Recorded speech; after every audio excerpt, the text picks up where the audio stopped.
Fox Sports. We are Fox Sports. We are Fox Sports. The Rays have been road warriors in 2015, boasting the best road winning percentage in the big leagues. Today, Tampa Bay wraps up the current road trip, seeking a perfect 5-0 mark as right-hander Alex Colomé goes to the hill in Cleveland.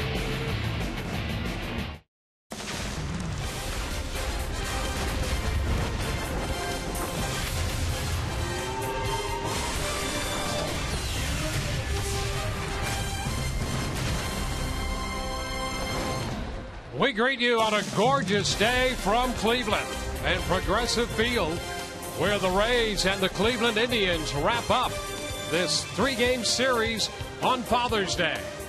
Hi again, everyone, and welcome to an afternoon of Rays baseball with Brian Anderson, Dwayne Stats. Great to have you with us. It is a festive day, headband and all, B.A. Yes. You know, the Rays are unbeaten on this road trip. They've hit home runs in every game. But with a starting rotation that has given them just over 15 innings total on the road trip, the real story is the bullpen. No way you're 4-0 on this trip without the great work that the bullpen has done for the Rays. 20 2/3 innings, Dwayne. They've given up just 11 hits and 1 earned run, holding the opponents to a 155 average. And when you think about it, it has been everybody. Gomes, Geltz, Belisario added to the bullpen. He's had 2 innings apiece. Very good. McGee, Boxberger, Cedeno, right down the list. Everybody pitching in, everybody getting the job done at a high level. This is a bullpen that has logged the most innings in the Major League Baseball, and on this trip, they are tearing it up. The Rays have hit 40 wins. On this Father's Day, they are 10 games over 500 at 40-30. Father's Day, always special. Special in baseball as well. And Todd Callis will take a look at just how wonderful this day is when you tie it together with baseball when we return.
There's truly a generational game, the game of baseball, as we get you ready on this Father's Day for the finale between the Rays and the Indians. Great Father's Day memories for everybody, including a lot of these guys in the dugout, players and coaches alike. As we go around Major League Baseball, let's listen in on this Father's Day to some special thank yous from some major leaguers. There are memories in a father and son's life that are unforgettable. For many of us, those moments often revolve around baseball. I mean, it's all we talked about was baseball. But he was never my coach. He was always my dad. And I love that. You know, making the time to go to the batting cages, just me and you know, popping the tokens in the machine and, you know, going at it for hours until you told me it's time to go home. All those long road trips just to go to a 2-game series in another state, it was great. I appreciate everything you've done for me. Loved it when we would go out and take BP. Me and you would sit on the bucket out front of the house and catch us when we were pitching. Catching me when I was a kid and taking some off the knees, but it all paid off at the end. He's been helping me a lot with baseball and everything since I was little, so he said if you wanted to do something good in life, you know, you go out there and get it. You know, he pushed me through the good and the bad, you know, made me work hard, and he's one of the reasons I'm here now. Makes you appreciate, you know, having a father. It's a lot of people who haven't had the opportunity to have their fathers in their lives, so Father's Day is a special day for me. My dad taught me about baseball. I'm here in the big leagues. That's why I tell my dad, thank you for everything. I'm very proud of him, very proud to be his son, and very proud to follow in his footsteps. Oh, you're still there today after every game. You're the guy I'm calling, and I just want to say I really appreciate everything, and I love you so much. I want to thank you for showing me how to be a baseball player. I want to thank you for showing me how to be a man. Dad, I definitely love you with all my heart for everything that you have done for me and sacrificed for me. Happy Father's Day, and I love you. Thanks, Dad.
Not only of the series, but of the road trip as they take on the Cleveland Indians.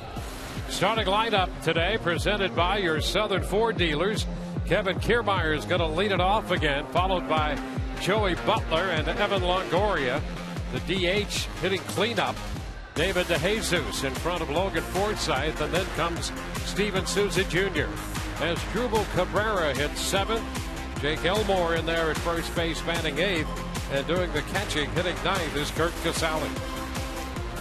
Well, taking the mound this afternoon, making his major league debut, is going to be right-hander Cody Anderson. This is what he's done in the minor leagues, split between AA Akron and AAA Columbus. 10 of those starts coming in Akron. A 4-3 record, but look at that earned run average, 1.89 in 71 in the third innings. He's not going to blow you away with power stuff, but he does have a good fastball, low 90s, good sinking action, a little cutter, slider, hybrid, curveball, changeup, pretty standard stuff.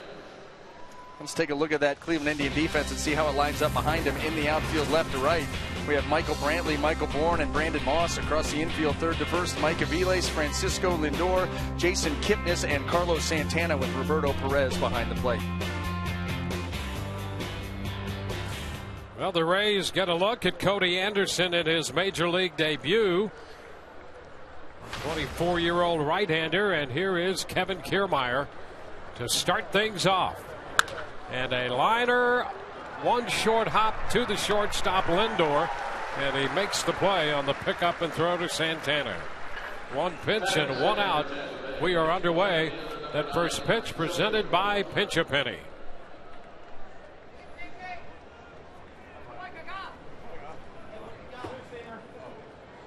Rays got off to a 3-0 lead in the first inning of last night's game against the Cy Young Award winner from a year ago. Corey Kluber went on to win that game 4-1. So they continue to lead the American League East by one full game over New York. Joey Butler takes the pitch for a ball.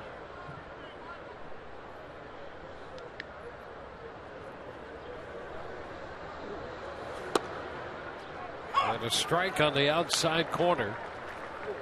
Anderson with a good arm. He'll go 90 to 95 with his velocity of the fastball, the variation. And a cut and a miss. 96 on that one. A little juiced up today. You know, first day in the big leagues, the bright lights, big city, and bringing out the big fastball.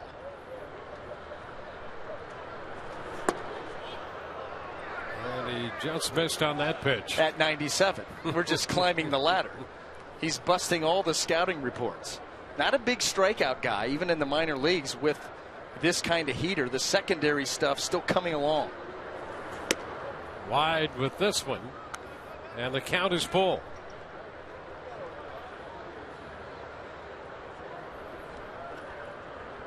He's got the type of slider, and sometimes it'll appear to be a cutter, other times a slider. It's going to be much more effective when he's ahead in the count. And he walks Butler. So he missed with the fastball there, and the Rays get a base runner. For the Rays, batting third, the third baseman, number 3, Evan Longoria. Well, Evan Longoria about to step in. He got things started last night for the Rays with a 3-run home run in the first on a 2-2 fastball. Turned and hit it out to left off Kluber. I love the adjustment that he made because Kluber beat him earlier in that at bat with a couple of heaters, and he was not going to let him do it a third time. The pitch is outside.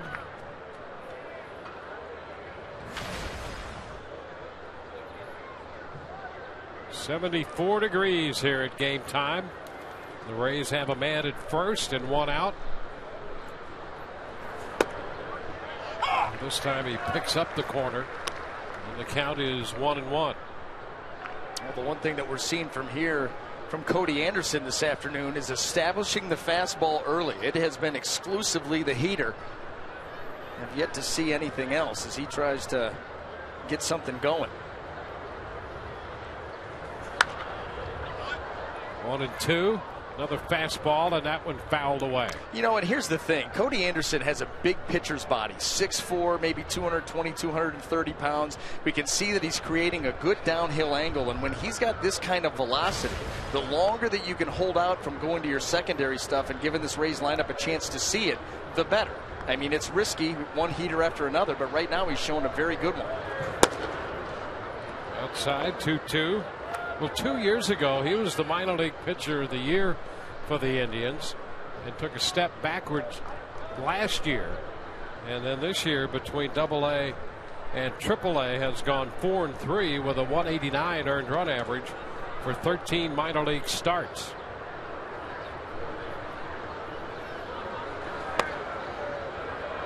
And a full count to Longoria.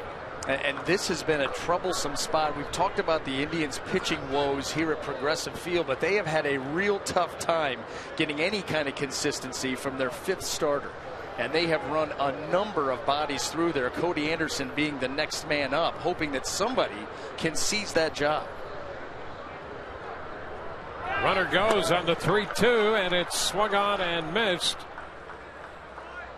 And a bobble there by Perez as he tried to get the ball out of the mitt to make a play down at second base. And I think Terry Francona wants to talk with Toby Batsner here to see if Longoria didn't interfere with that. But I think the bobble was in progress before Longoria could have interfered in any way. Yeah, that's right there. That angle clearly showed the swing of Longoria. Even though he swept the bat never clipped Roberto Perez. It went right down to the turf.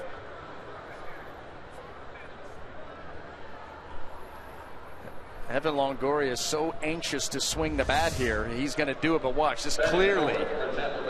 Right straight down, doesn't touch a thing, right into the ground. You see Perez just lost the handle on the baseball as he was up out of that crouch. So a strikeout of Longoria and a stolen base for Butler, his 5th of the year.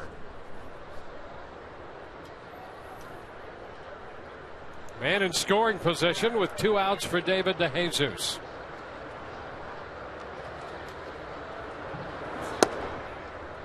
And that's a ball.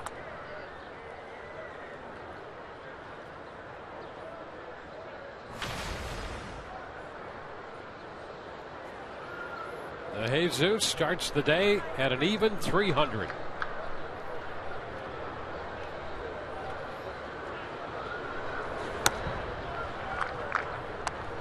Two and 0. DeJesus doubled his first time up last night. Second time around, drove in a run with a fielder's choice.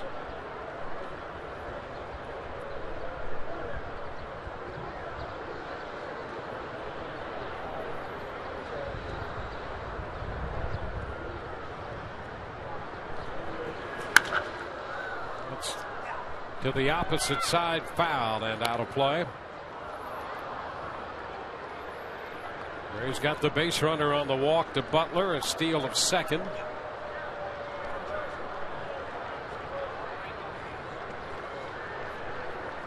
This team has been so good when they take the early lead. I think it's what now, 27-5 when they score first.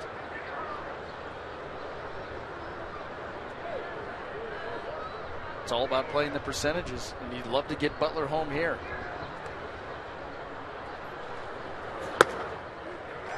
It's a strike to make the count 2-2.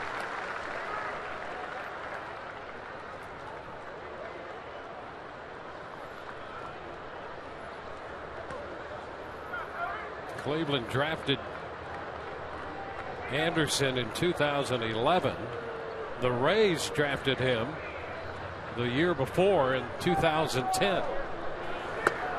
And there is strike 3 call. DeJesus thought that pitch was off the zone and up.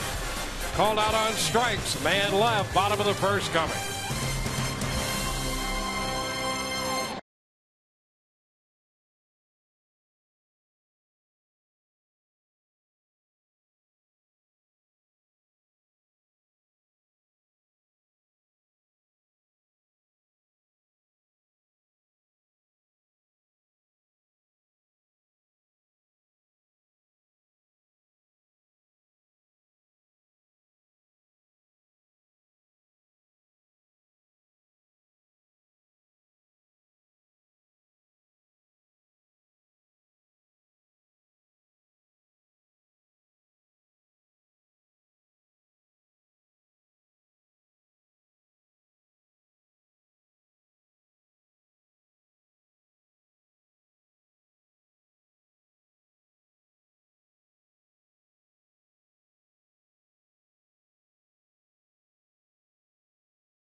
second in the top half of the frame.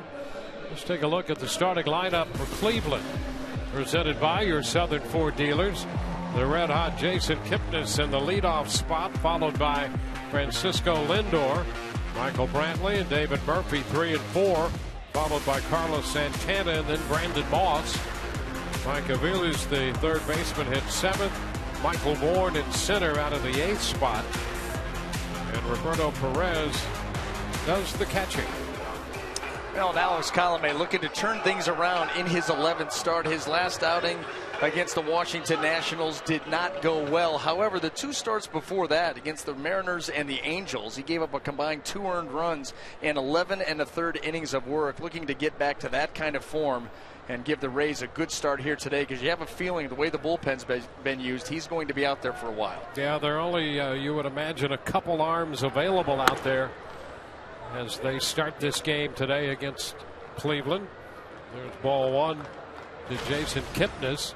How about this? A 24-game home hitting streak, and he's hitting .500 during that stretch. Yeah, it's not coming cheap. A .500 average. The on base is .593, and there have been 13 multi-hit games of the 24. Just ridiculous numbers here from Jason Kipnis.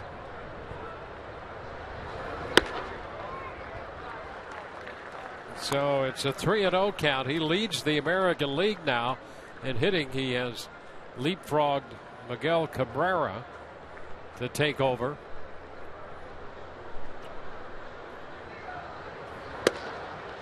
Ah! 3-1. 91 hits for Kipnis. Tops in the league in that department as well.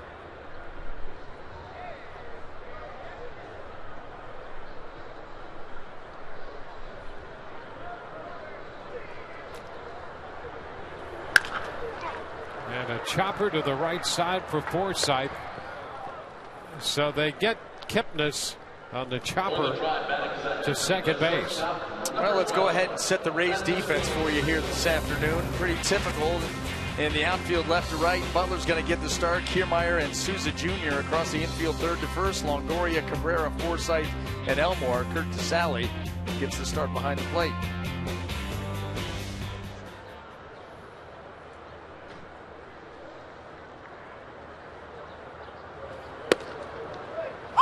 Pitch to Lindor is in there for a strike call.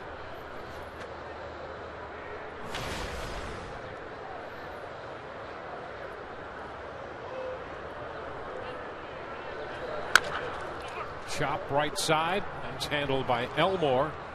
So 2 up and 2 down. I'll tell you what, Dwayne, the way that the bullpen has been used, this is a bullpen that's thrown the most innings in Major League Baseball, 20 2/3. We talked about it in the open on this road trip, which is just 4 games long at this point. If Alex Colomé can go out there today and put together a solid outing and get deeper into the game, I'm going to tell you the way that he can just uplift this team and really, endear himself to his teammates, because they know what kind of situation that they're in right now as far as bullpen usage. And if he can step up, boy, what a boon that would be. Yeah, it's one of those games where they certainly need some innings from a starting pitcher, because they have not gotten that on this entire trip. Just 15 1/3 innings, handing the bullpen the bulk of the work. Well, and some of it has been Erasmo Ramirez obviously leaving early last night didn't help. Starting Geltz in that National League ballpark game, that was a little bit of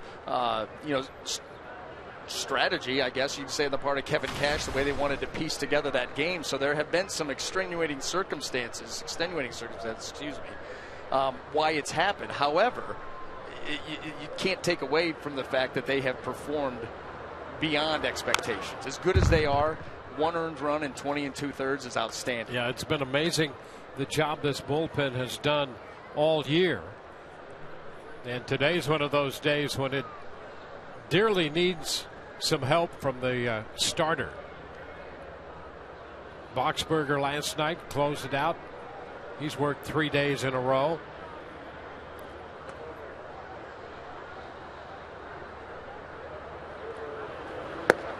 And there is strike 3 called on Brantley.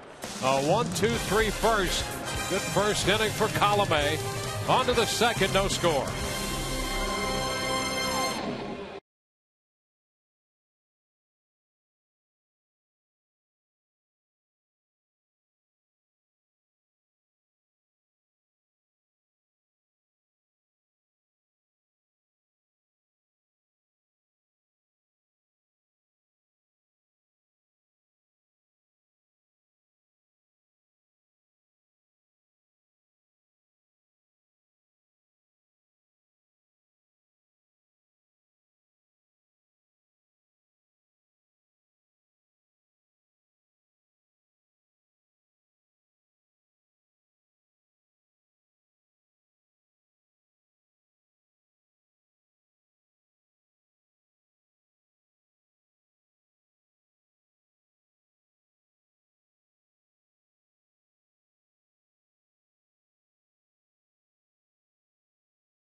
10 games over 500. And the last 21 games, while the team has hit 249, the starters have gone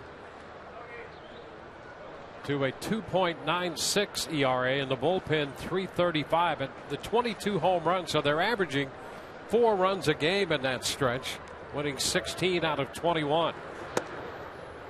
First pitch to Logan Forsythe is a strike. The other side of that, and this is another reason the Rays really want to see Colomé turn it around. Of those 5 losses, 4 of those have been games he started. And not, and the thing is it works out that way, not completely his fault. The game in Seattle, 6 innings, 1 earned run, no decision. That was a tough day because you're going up against Felix Hernandez. And then, the Angels, 5 1/3, 1 earned run. Sometimes you pick the wrong day to pitch, but you're right, it is kind of a statistical anomaly. Oh, Looper into right field on the 0-2 pitch, and Logan Forsythe is aboard. A leadoff single in the second inning. He got no decision. Speaking of Colomé in those starts you mentioned against Seattle and the Angels, lost a prior start against the Angels when he gave up 5 in 6 innings, and then against the Capitals, or against the Nationals in the nation's capital, he gave up 6 runs on 2 hits in that game, actually at the Trop. We'll square that away sooner or later. That's all right. Alex Ovechkin had a big night. 3 hits, drove in a couple. Here's Steven Souza Jr. up here. Want to know the count? Well, our GMC big matchup, and the duo of Joey Butler and Steven Souza Jr. have certainly contributed in a big way. It's fair deep of third. Aviles to Kipnis 1, and a wide throw to first. Forsythe is out at second. Souza Jr. reaches on a fielder's choice. I love that stat where you talk about those 2 rookies and you start looking at Souza Jr. and Joey Butler, and in the last 24 games since May the 26th, they have accounted for, they've either driven in or scored 48% of the Rays' runs. That's amazing. I mean, 44 of the 91 runs scored by the Rays were either scored or driven in by Souza Jr. and Butler. Well, this has been this Rays club this year. Not only have they used a number of pitchers, but it's been a rookie brigade overall. A lot of first-year players still with the rookie status. As Jubal Cabrera now fouls it out of play. Will strike the count. Well, you think about the way that those 2 are getting it done too. Souza Jr. with the long ball leads American League rookies in the home runs and runs batted in, and Joey Butler, the hitting, the consistency of approach, all business in the batter's box, quite productive. Souza Jr. back in. Souza with the 14 home runs and 8 stolen bases for the Rays.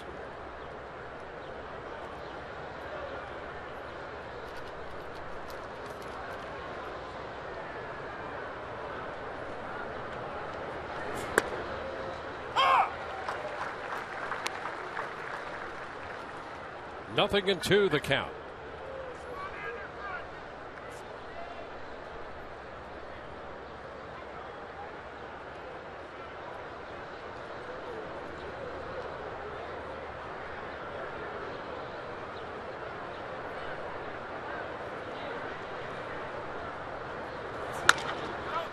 Down to first, grabbed by Santana, out at second and out at first. Anderson, the pitcher, covering on the backside of that 3-6-1 double play.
let's go places.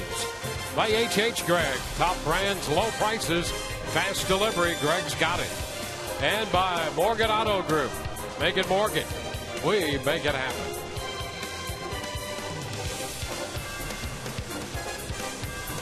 Scoreless through an inning and a half in Cleveland this afternoon. Alex Colomé on the hill against Cody Anderson. Colomé with a 1-2-3 first, couple of ground ball outs, and then a call third strike.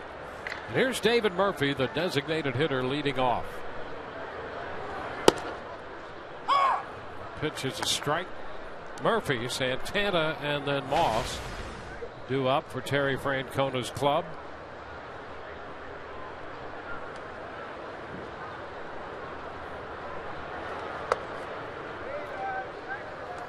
It's 1-1.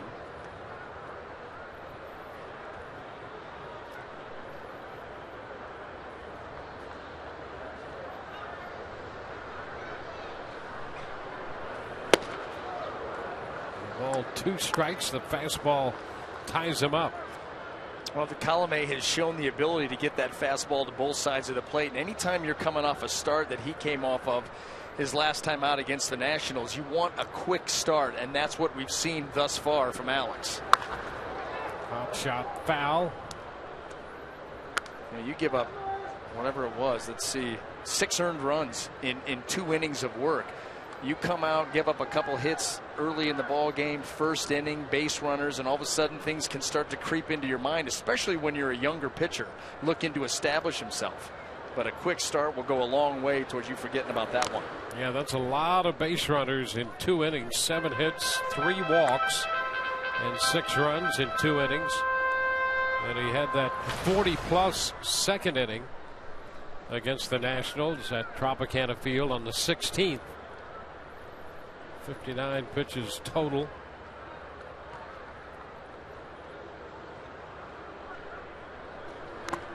And he got him. Or did it hit the ground? I guess it hit the ground. And Kurt Casale is saying, no, it did not. I caught that. And he wants, I think, Kevin Cash to come out. And oh, how about that? Mike Everett taking charge. Yeah, he's already saying it hit the ground. So the count is still a ball and 2 strikes. No, it didn't. It didn't hit the ground. It did not either. hit the ground. Not even close. It did not hit the ground. Wow, absolutely. Mike Everett is wrong on all counts.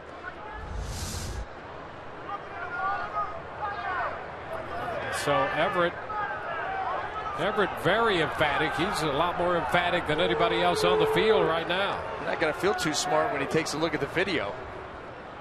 Yeah, that did not hit the ground, and we'll take another look. Foul tip.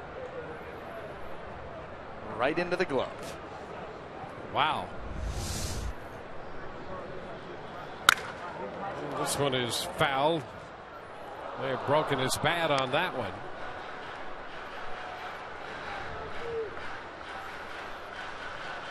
That's interesting that he was so emphatic on that.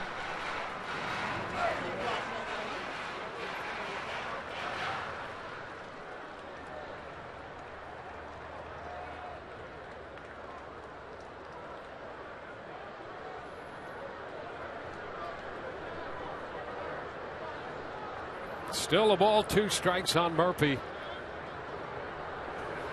Now he's out on strikes for the second time.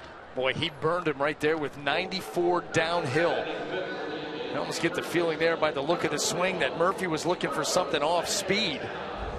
Certainly caught off guard by this heater. The emergency hack down. No go. So 1 away for Carlos Santana.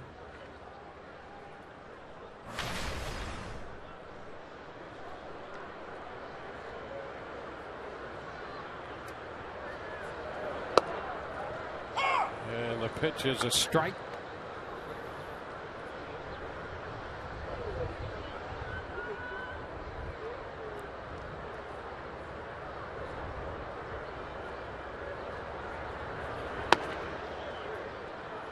It's 1-1. Santana starting the day hitting .214, had a base hit his last time up in the game last night. Shift is on for him. 2-1. You don't see him go off the plate with a swing very often, especially early in a count. He's got very good strike zone discipline, and quite frankly, that's why it's surprising to see him only hitting .214. He has 50 walks. And now the count is 2-2.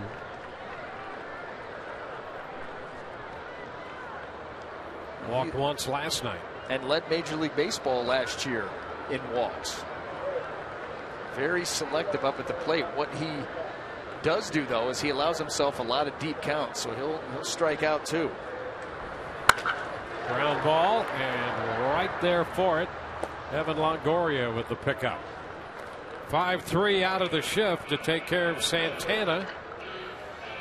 Every Sunday this month will be Family Fun Photo Sunday, brought to you by H.H. Gregg. Submit the best photo of you and your family at a Rays game or watching a Rays game by using the hashtag SundayFunDayRays, and we'll select the best photo and feature it on the postgame show.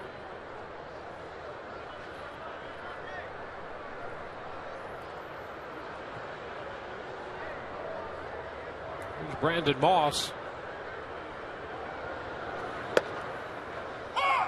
The first pitch strike.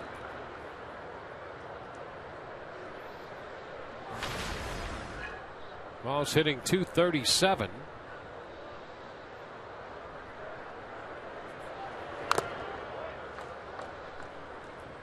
Much better power from the left side, but against lefties he's actually hit for a higher average than he has against right-handers for the last couple years. And all that tells you is he just doesn't bail on lefties. He's going to stay in there, and sometimes these lefties hitters, they'll stay in better on left-handed pitching because you know the peril of trying to drift away from a left-handed breaking ball. So they really bury that front side in there and end up hitting them better. All I know is he leads this team in home runs. He's tied for the team lead in runs batted in, and the Rays have kept him quiet. Keep it up.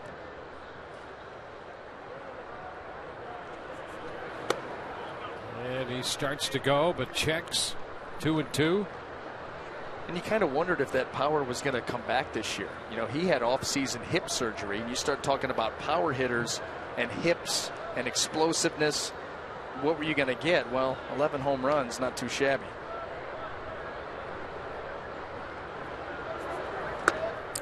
This one left wide.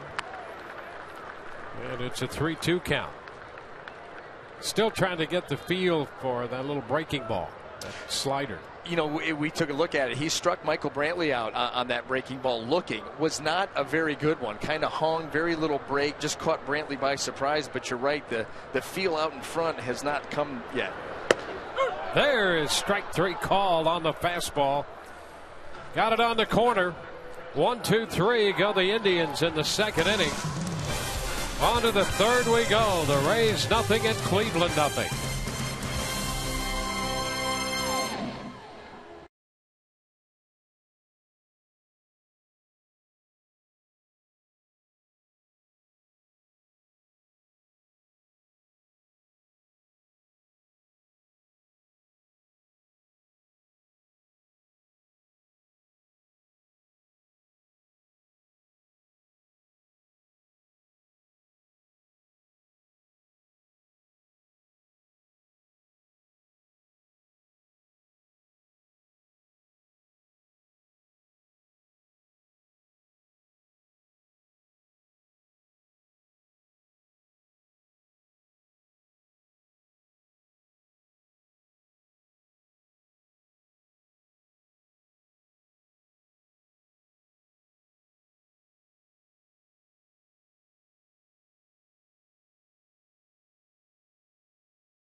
We again participate in the home run challenge. Every Rays home run raises $12,500 for prostate cancer research. You can make a pledge by going online to homerunchallenge.org. Jake Elmore leads off, and the first pitch is in there for a strike.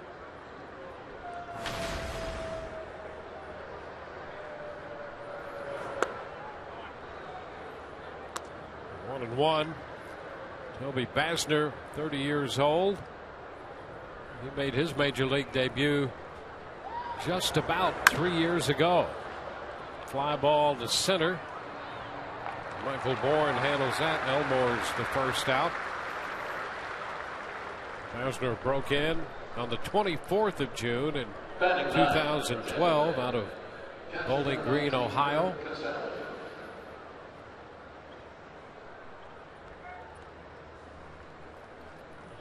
There's Charlie Montoyo talking with Mike Everett, trying to reestablish a calm basis for a relationship between Everett and the Rays. You may need him a little later. Yeah, keep him in good humor. He was a little aggressive there last inning. A little chop down to third. Naviles throws out Casale. So 4 pitches, 2 outs. I think that what you will end up seeing here is now the Rays are going to go through their lineup for the second time. They're going to start to get aggressive against Cody Anderson, attacking that fastball. Everybody's seen it now. And I think if you start to get some base runners, you'll see Kevin Cash be aggressive on the base paths against him also. Well, here's Kevin Kiermaier, top of the order. He had a liner to short, low liner that Lindor played on the short hop and threw out Kiermaier at first. And a good look at the fastball away. 1 ball, no strikes.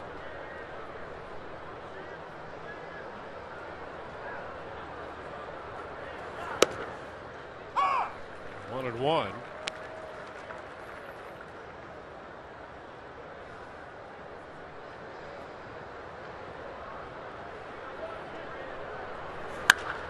It's a high fly ball back into right.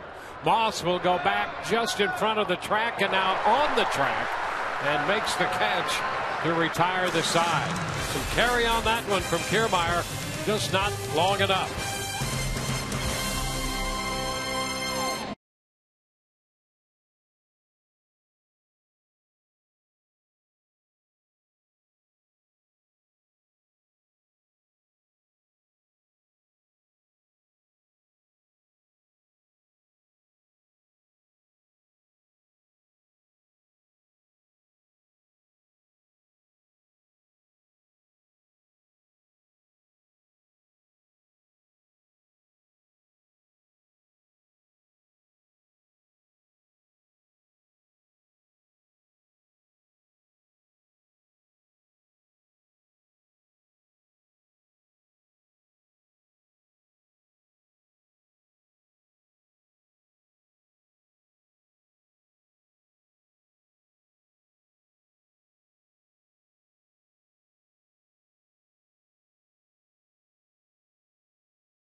Go back in time when the Rays take on the Red Sox Saturday, June 27th. For Turn Back the Clock night, all fans receive a Rays retro headband. You too could look this good. Presented by Florida Department of Transportation while supplies last. For tickets, call 888-FAN-RAYS or visit RaysBaseball.com today. Raise up. I got to tell you, Dwayne, it feels good. It matches today, and it's functional. It's quite functional. Yeah, and you wear it well. Looks very good. Was it going to chew on Todd? I mean, what am I doing there?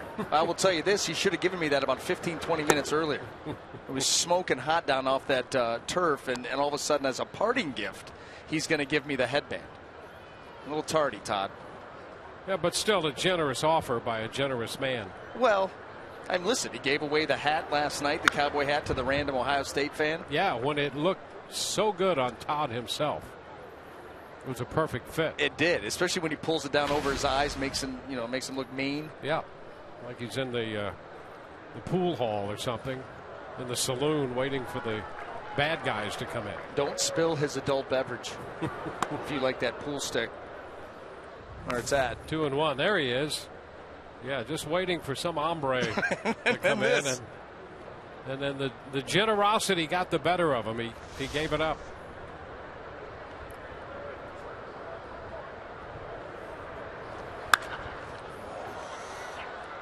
Fly ball center field.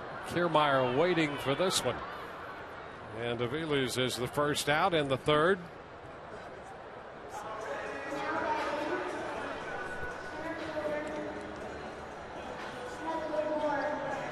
Now Michael Bourne.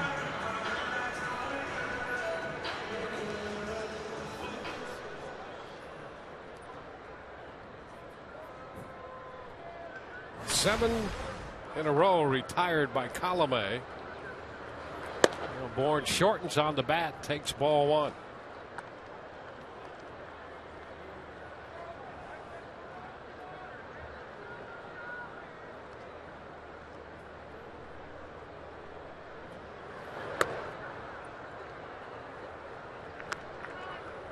Two balls, no strikes.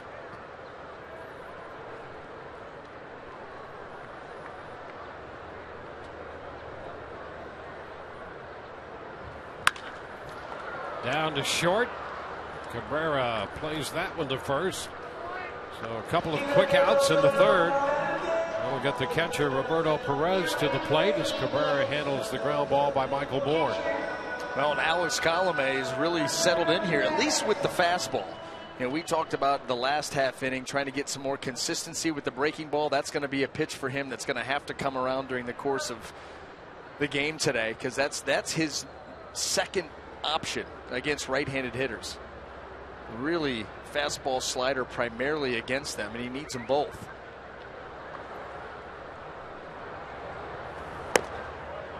Where it starts but checks. One ball, no strikes.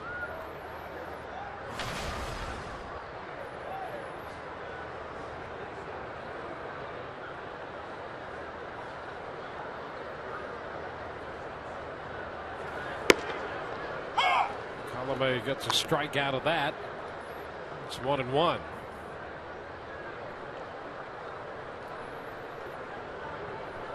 Well, here's what you can say about that pitch right now. It's giving them a different look. But you'd like to see him tighten up that break just a little bit. There you go. That's a strike. 1-2. Now that's the one.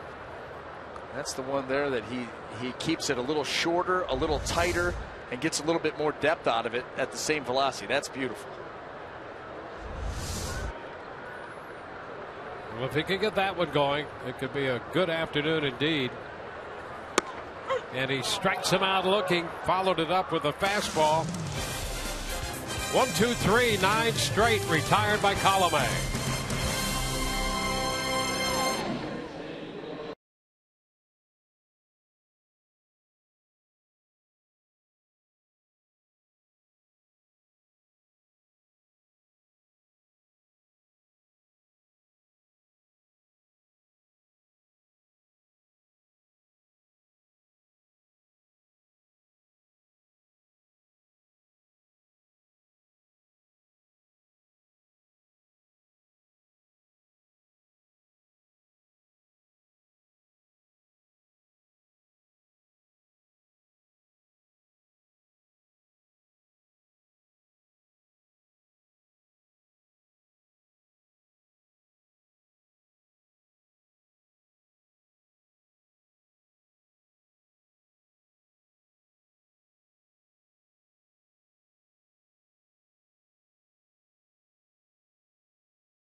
Day, you would always take me to all our practices, and I didn't realize how much work it was until now when we were going in between my practice and Blake's and Kelsey's and all of our baseball and soccer and football practices. But I do remember that and have a greater appreciation for it now. Love you for that, and thank you. On Father's Day, we go to the 4th inning. The Rays and the Indians are scoreless. The Rays with a couple base runners. We left one, lost one, and go to the 4th with Joey Butler leading off for Kevin Cash and crew. Butler, Longoria, and DeJesus due up.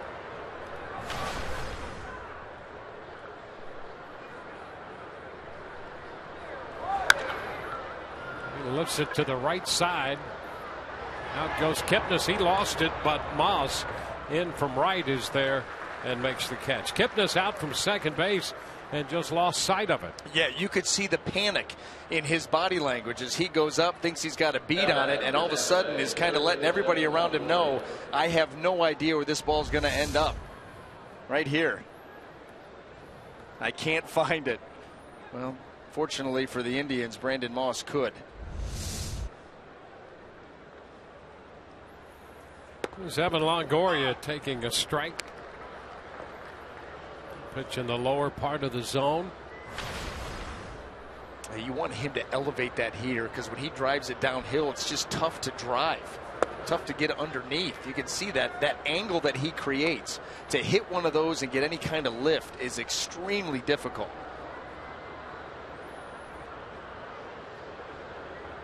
At the top half of the baseball. A little close right there. That's the one thing, getting an opportunity to play in the National League and see some of those good downhill fastballs. When they drive it downhill like that and you see the top half of the baseball, it looks like an aspirin tablet. Tiny. Well, we've talked about that a little bit before. We've got the slider in play right there. 2-2. How good that is for a developing pitcher to hit once in a while. Yeah. To know what's going on the receiving end of what you're delivering. Lindor from shortstop throws out Longoria. And when you talk to people about it, it makes sense. But when the ball is down, especially when it's driven downhill by a guy that's 6 feet 4 inches tall, you see the top half of the baseball. It looks tiny as it's coming down. Now, as that ball elevates, you see more and more of the baseball because it gets closer to your eyes. Yep. And the closer to your eyes the ball gets, the bigger it looks, which is why the elevated fastball is so effective. Because now that's really close to your eyes. It looks huge. You think you can smash it. You just can't get to it because it's an inch or two too high. And that's why that pitch has been so effective for the Rays staff. You're seeing a lot of guys using it, really. Well, the design of the biology betrays the hitter there because his eye says this is really big. His arms can't get up there to square it up. The neck gets in the way. If your head was just sitting on your shoulders, you have a chance. 1-1 to count. Well, that being the case, why Walt Williams, No Neck Williams, wasn't leading the league every year? He's a pretty good hitter at times, but he obviously by the nickname had no neck. No neck, that's a real player. Walt Williams. No Neck Williams. Yeah. You just add that to the list of all-time favorites. Wee Willie Keeler, all those old. Yeah, but Three-Finger Brown. Yeah, Mordecai Three-Finger Brown. There you go. No Neck. But compared to those two guys, No Neck Williams was more of a contemporary player. Ground ball, base hit into right for DeJesus. You don't have to go back too far, maybe to the 60s to get Walt Williams in play. Those other guys a little before that. He must have been a throwback type of player then. But yeah, you're right. I mean, that ball that's up there, that's letter high, you've got to be really disciplined as a hitter to not chase that, and too many of them are not. That's why that pitch has become so in vogue. Here's Logan Forsythe with a runner aboard. He takes a strike. Rays with a couple hits and a walk. in the early stages of this game. It's been the only offensive activity so far.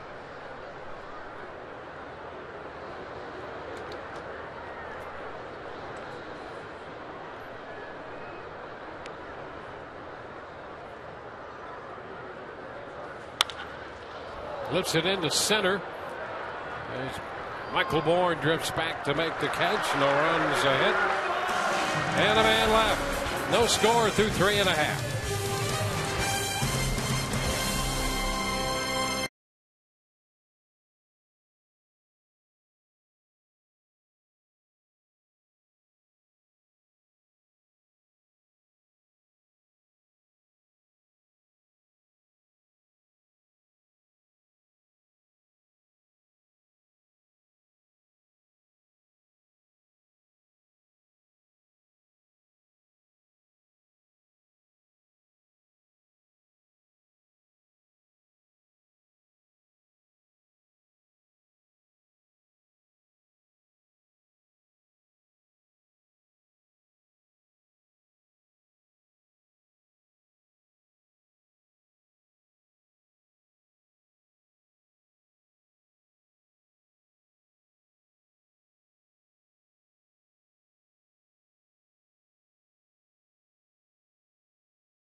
Special weekend for Kevin Cash returning to Cleveland. Terry Francona, who's met a lot of people in the game of baseball, talks about where Kevin Cash ranks on that list.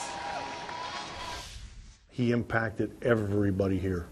And, you know, I mean, myself included. He's one of the most special people I've ever come across in the game. And I've been so fortunate because I've been so lucky because I've come across so many good people. And this guy is just, and you guys are around him, you see it. I mean, he's really special. He made sure, though, after complimenting Cash and talking about how much they missed him to throw a few zingers in, he did say he hoped Cash was going over the hitters meeting today at the beginning of the series, and he especially wanted him to talk to Evan Longoria. And then when somebody asked him when he thought Kevin Cash might be a good coach or manager, he said, "I thought about it every time he went into the batter's box for me in Boston." Guys, back to you. Yeah, only good friends can get away with stuff like that, and they are that. And, of course, Terry Francona, very gracious as a man and a manager. Kipnis is out 4-3 on the little ground ball handled by Forsythe. Right from the very beginning, when they asked Francona shortly after Kevin Cash got the job about the job that Kevin did here. And I thought Terry had something very interesting to say. He said he thought Cash helped players here when he didn't even know it, just by engaging them in conversation and talking baseball and different points of view with them. Sometimes that's the best way to do it. You know, you have no agenda. You're just out, you know, talking shop with a player about who knows what, and not even realizing, you know, the kind of transfer that's being made there. Because you don't have an agenda. You're not there trying to do something. I've got something I want to tell this particular player. It just happens. It's organic, if you will. I will. 1-1 the count.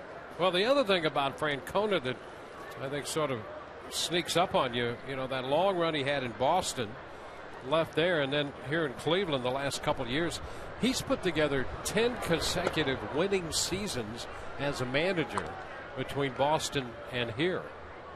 He was 85-77 last year and 92-70 here the year before.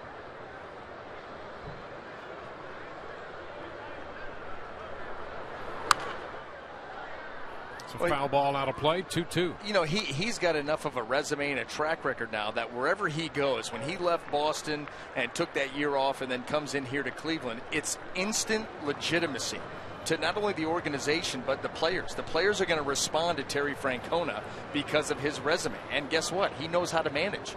He knows what it takes to win at the big league level. He knows what it takes to be a champion at the big league level. And so that's always going to help you. That room is going to pay attention to what you have to say. And he's not afraid to make moves. Boy, you talk about a guy who goes to the bullpen. He's literally at the top of that mountain. And you told me the stat yesterday, and it was mind-boggling. Yeah, last year he led the major leagues in pitching changes. Cabrera takes care of Lindor. 2 up, 2 down. He made 573 moves last year to lead the major leagues. 573 moves. Now here's the thing. The Rays franchise record, and we think the Rays go to the bullpen a ton, is 510. Yep. And they made last year, I think the Rays made under 500 last year in all the moves they made. Didn't feel like it. But boy, could you imagine sitting through 573 of those babies? I mean, he has a couple guys who will give him a little bit of a run for his money. Walt Weiss with the Rockies made a bunch, and you can understand there you're going to go through a lot of pitchers pitching and managing in Denver. And Mike Scioscia, he's not afraid to make a move. 0-2 the count on Brantley. Scioscia last year would have stacked up third behind Francona and Walt Weiss. Scioscia made 543. Still 30 behind. Francona left him in his dust.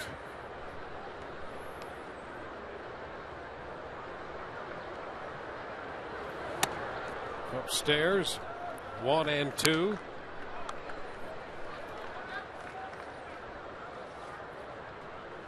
Colomé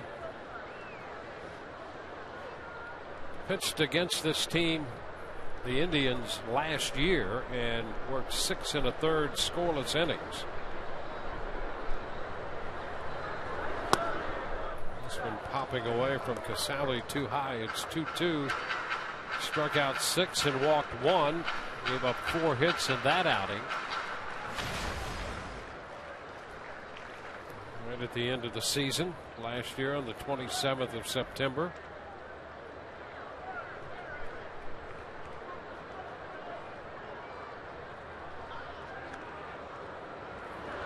Ground ball to the right side. Forsythe handles this one. So 3 ground ball outs. It's 12 in a row, retired by Colomé. No score.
our T-Mobile game changer, and we got to look at him right there. Steve Geltz, the pride of Wilson, New York, population 1,250, might be 1,249 now since Geltz is here. He's retired 25 consecutive hitters over the last 8 appearances, and of those 25, 18 in a row since he was kissed by Paula Abdul. So who gets the credit? I mean, well, I'm sure she's on a great run after spending time with Steve Geltz. I think that's how that works. Goes both ways.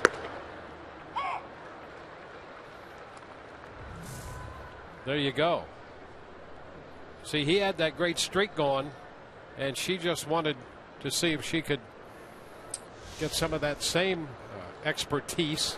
Don't want to call it luck, because he knows what he's doing out there.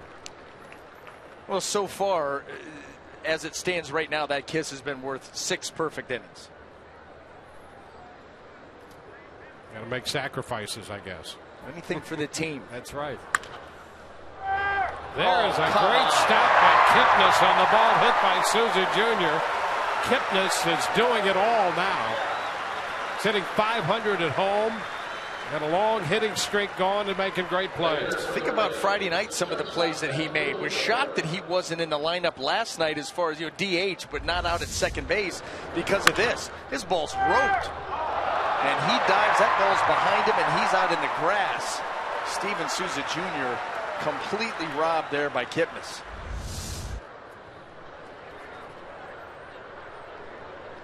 Now as Jubal Cabrera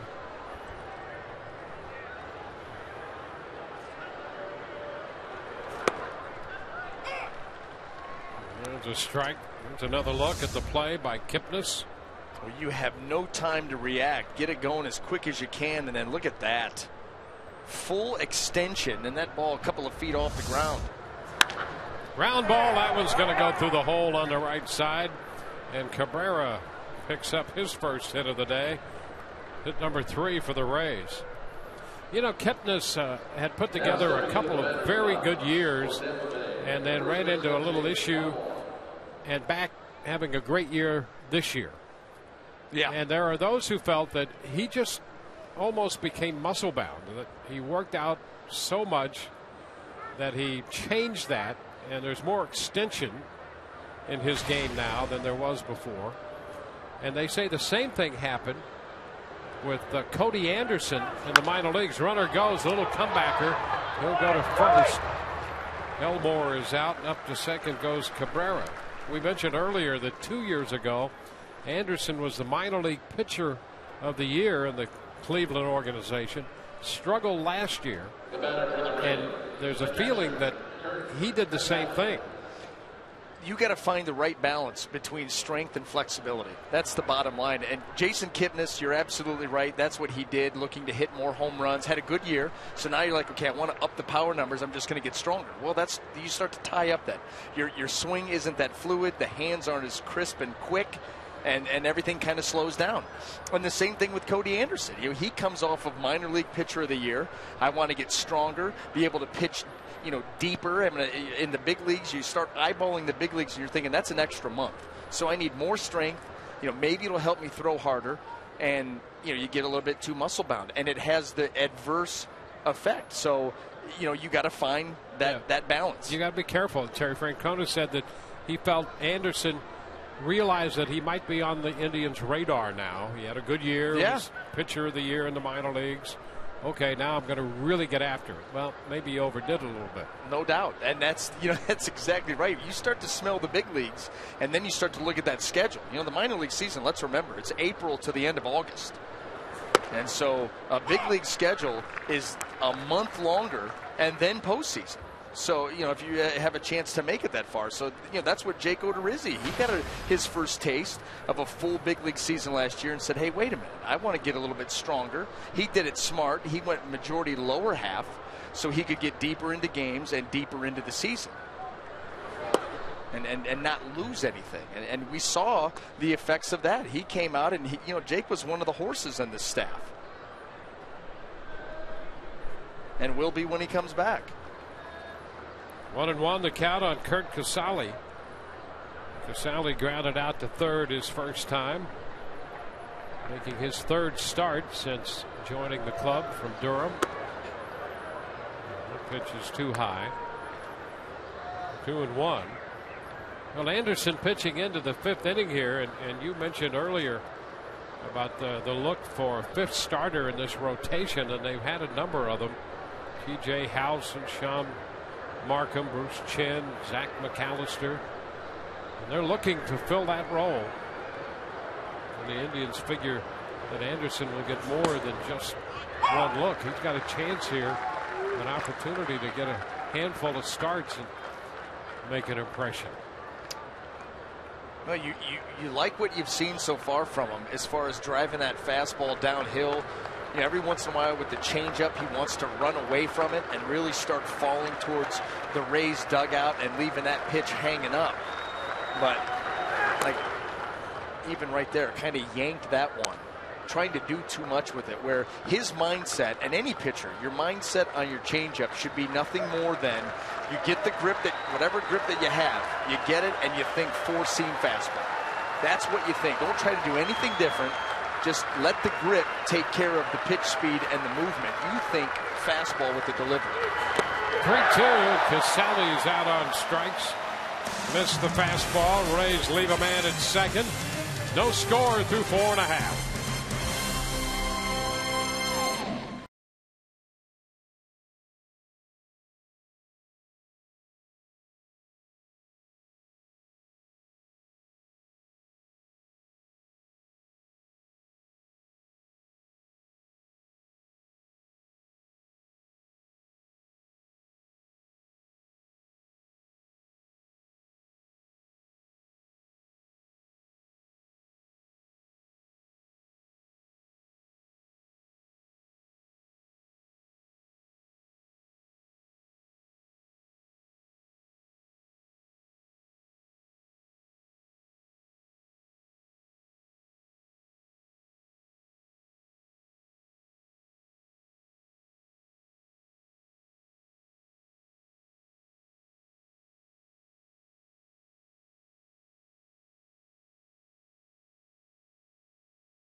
On the fifth, today's great moment in MLB history presented by Geico. It was on this day in 2009 that Tony La Russa picked up his 2,500th victory as a manager.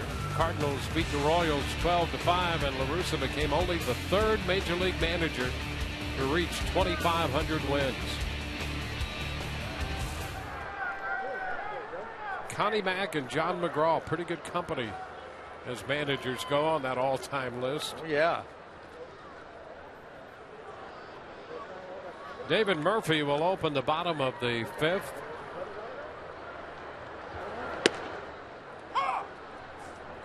One strike the count. Murphy, the designated hitter. He is one of 4 strikeouts posted by Colome so far. It's 1-1.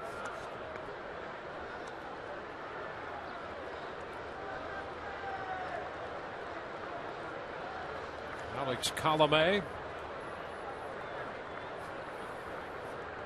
3-3 on the year.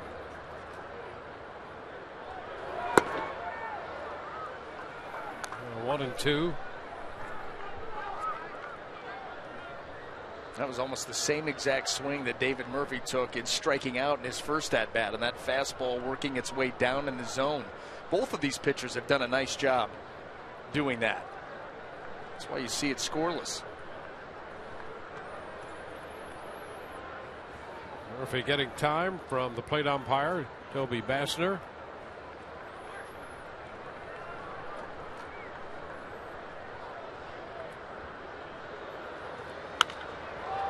There's a popper into short right.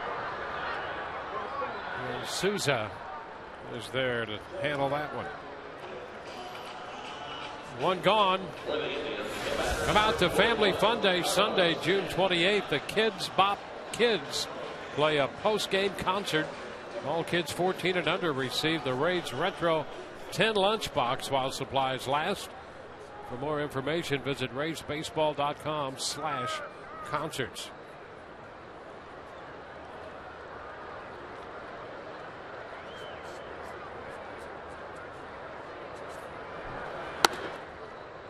Carlos Santana takes a fastball out of the zone. 1 ball, no strikes.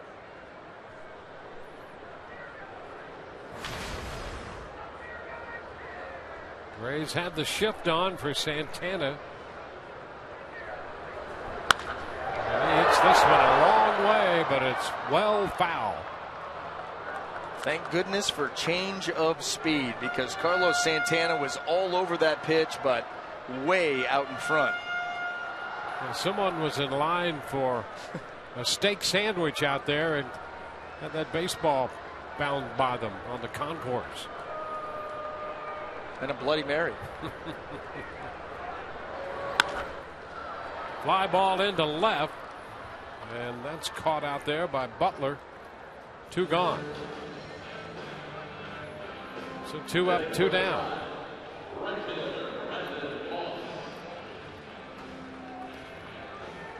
Well, Brandon Moss, who was caught looking on a fastball away in the second inning. Colomé worked his way through the lineup the first time, 9 up, 9 down with 4 strikeouts. Now 3 ground ball outs in the 4th inning and a couple fly balls here in the 5th. 1-0 the count on Moss.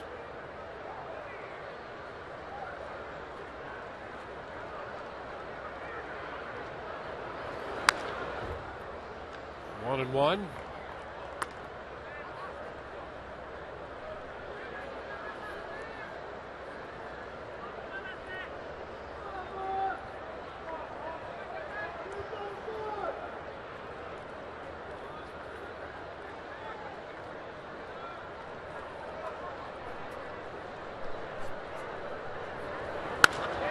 Fly ball into right. Souza goes back near the track and makes the catch just as he hit the warning track. 15 in a row retired by Colomé to start this game.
this one, Cody Anderson making his major league debut for the Cleveland Indians. No runs on 3 hits through his first 5.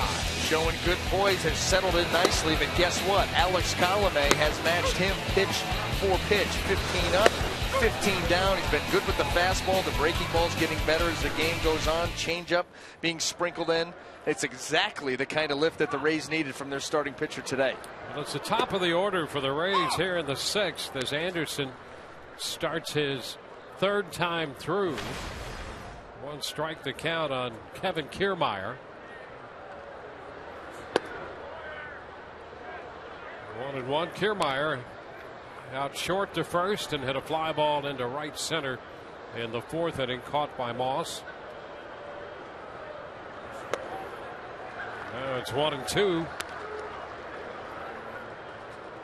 Anderson out of Quincy, California. He went to school at Feather River College, the Golden Eagles. And when he was in high school, wasn't sure if he was going to be able to play college ball or not because he couldn't hit the curveball. But they said, hey, you've got a good arm. Why don't you pitch? Well, he went to college and the Rays drafted him 1 year. He did not sign. And the Indians drafted him the next year. Kiermaier's out short to first for the 2nd time. In the game today and all season long, Tires Plus donates $100 to the Pediatric Cancer Foundation for every Tampa Bay Rays home run televised on Sun Sports.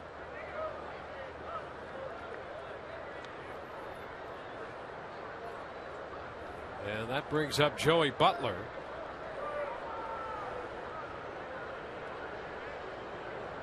Butler walked his first time, stole second base.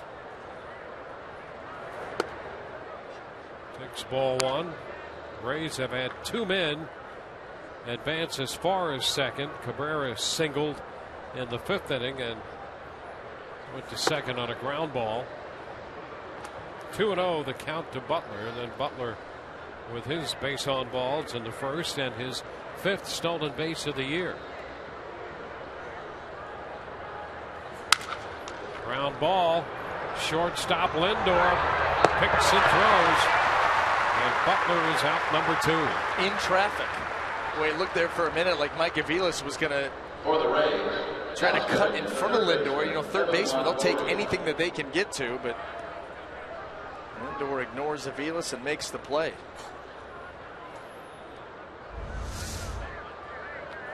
Gets in on Joey Butler, cracks the bat. Here comes Aviles. You can feel him. He's close. Never flinched. That is 10 ground ball outs thrown by Anderson. And it's not because, you know, he's got a real power sinker. It's just the angle. He's pitching down in the zone for the most part when he wants to, and really getting good downhill angle. Longoria pops it up right side of the infield. Santana, now Kipnis is there. Kipnis, the second baseman, handles that. 3 up, 3 down. We go to the bottom of the 6th. No score.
Checkers.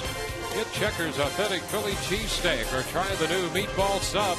Pick yours 2 for $5. By Geico, 15 minutes could still save you 15% or more on car insurance.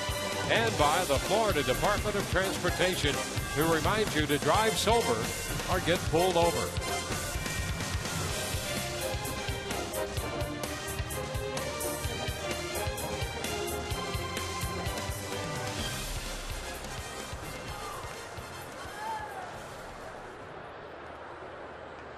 We go to the bottom of the 6th inning. First pitch, Mike Aviles hits one back into center field, and Kiermaier is there to take care of that. One pitch and one out. Second time Aviles has gone out to Kiermaier. You know, the one thing that we haven't really talked about this afternoon is Alex Colomé, after his last start, sat down with Jim Hickey, and they wanted, look, the reason why. Am I leaving pitches up? What is it? And they thought that they found a mechanical flaw. Kind of, it's almost like a hitter. We talked about the fact that Brandon Moss hits left-handed pitching pretty well because he stays in there, stays closed. Well, same thing with pitching. And Alex Colomé felt, and same thing with Jim Hickey, felt like he was starting to leak towards the first base side, that front side opening a little bit too soon. And that leaves your arm out there and will cost you not only getting the ball down in the zone, but it'll cost you command. And that's what he didn't have, is the command. So they made an adjustment in his bullpen, trying to stay closed and driving, being linear towards home plate. And it really looks like it's paying off because his command has been outstanding here today. Both sides of the just try to stay tucked. That's it. What you want to do is right there, that front shoulder. This right here, you want to put that front shoulder right into the catcher's glove. That's it. And if you can keep it there for a long time, then boom, explode. Ground ball, and it's off the mitt of Elmore, deflecting over to Forsythe, and that will be the first base runner in this game. With Bourne's speed, ordinary runner, you might have a chance on the deflection, but Bourne can still get down the line. Yeah, and coming from the left side, too. And Jake Elmore had trouble finding this, too. As you see, he's looking around, can't quite find it. Too far for Forsythe to come. And there's your base runner.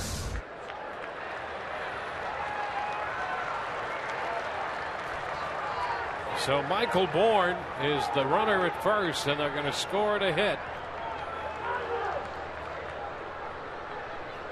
So Bourne, the first base runner after Colomé had retired the first 16 to face him.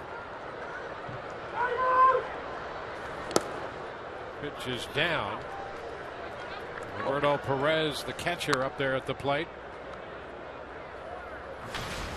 Well, and Alex Colomé, very simple mechanically, but this is the first time truly out of the stretch without it being a modified windup with a base runner on.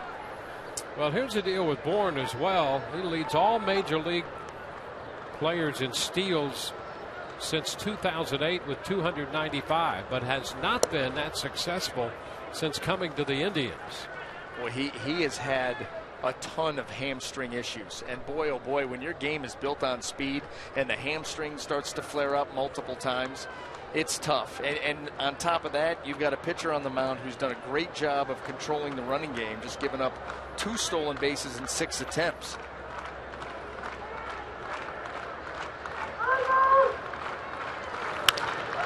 Drive into left. That's going to hang up and be caught by Butler. 2 gone. Yeah, there was a time in this game Bourne would have been gone. But since coming here and the injuries that you mentioned, 3 trips to the disabled list, he has 38 steals and has been caught 21 times. Yeah, that is not the norm for Bourne. In his heyday, you're right. He's off and run. That was his game. He's not going to hit a ton of home runs. He's going to get on base, lead off, and run.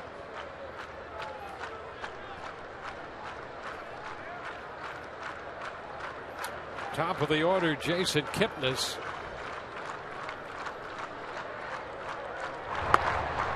Toss to first by Colomé.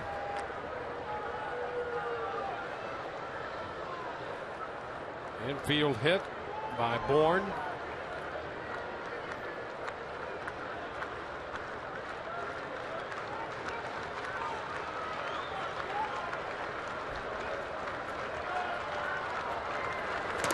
This one will get by Casali, and now Bourne finds himself in scoring position.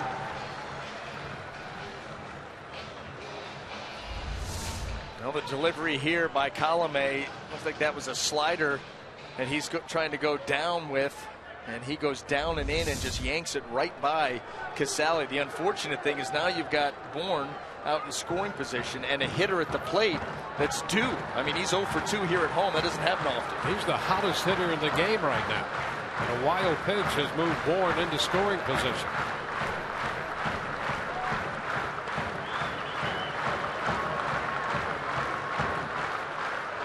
Colomé misses low. Here's Colomé trying to get Kipnis for the 3rd time today. He's riding a 15-game hitting streak, 24-game hitting streak at home, and hitting .500 for the life of that streak. And now, this is with smart. First base open, the Rays are going to forget about it and walk him intentionally. This is really, really smart by Kevin Cash. That's the one guy, and you mentioned how hot he was. We've highlighted him this whole series. You don't let him beat you. And the way that this game's going, scoreless in the 6th, this is a big spot. Let the young Francisco Lindor take a shot at you. So the walk is intentional after falling behind 2-0. The Rays give Kipnis first base.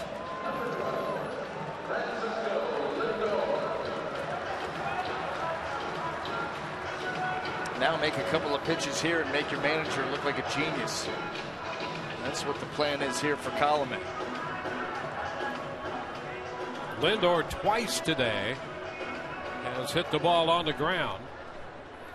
Once to first, and the other time handled by Cabrera at second.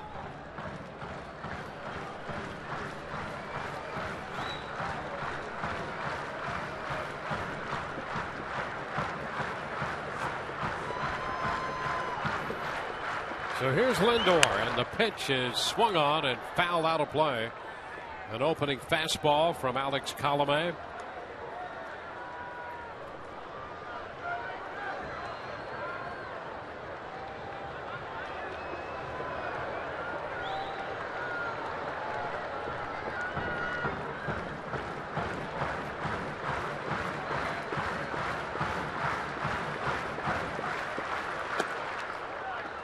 Be low, 1-1. The Indians, for the first time today, with a man in scoring position. They were 1 of 9 Friday and 1 of 8 last night with men in scoring position.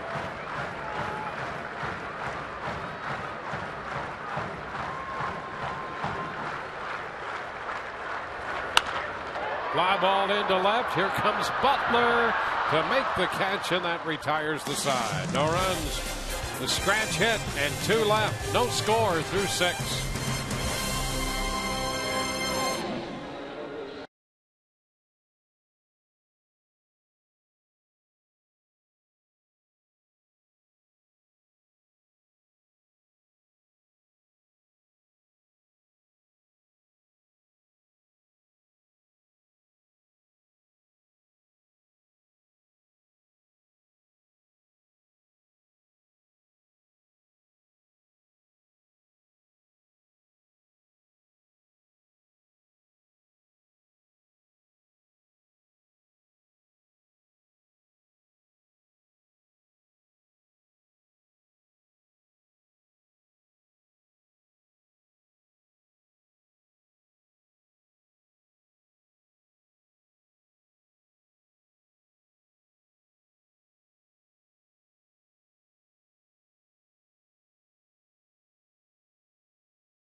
tomorrow on Braves Live, the pregame show presented by your Gulf Coast Honda dealers.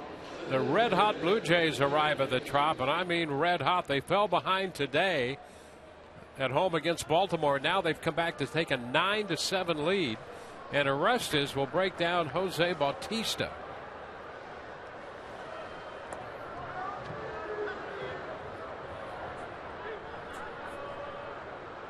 Here's David DeJesus to open the 7th inning. Rays have no runs and 3 hits, a walk as well against Cody Anderson.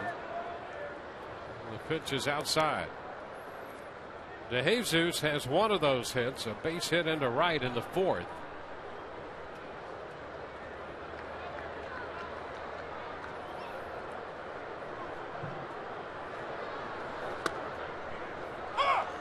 Strike clouds have rolled in here the last couple of innings, and the lights have been on down the middle part of this game, and a little breeze starting to blow in from left.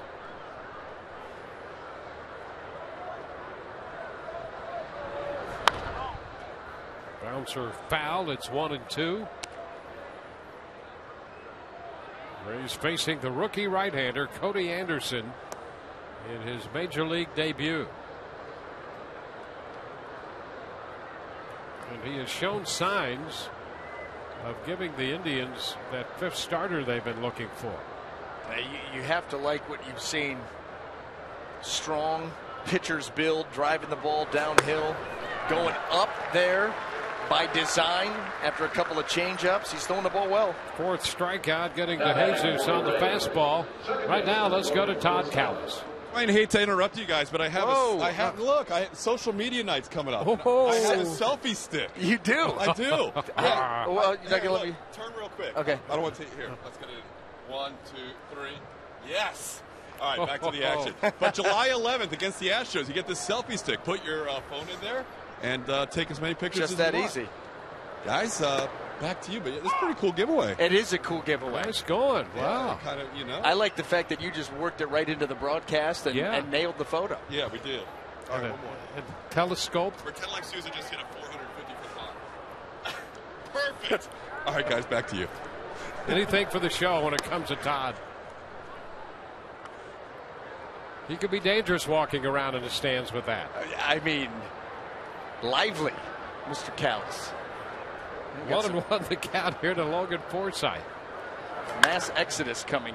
Ground ball, that's going to go up the middle, and a base hit into center field. The Rays have a base runner. 2nd hit for Forsythe. Stepping in for the Rays. Well, with the clouds rolling in, we had some umbrellas popping out following that base hit to center field by Forsythe, and some of the crowd looking for cover.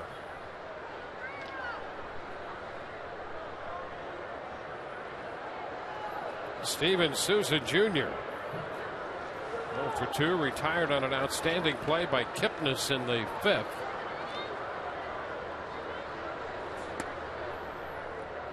Pitch is low.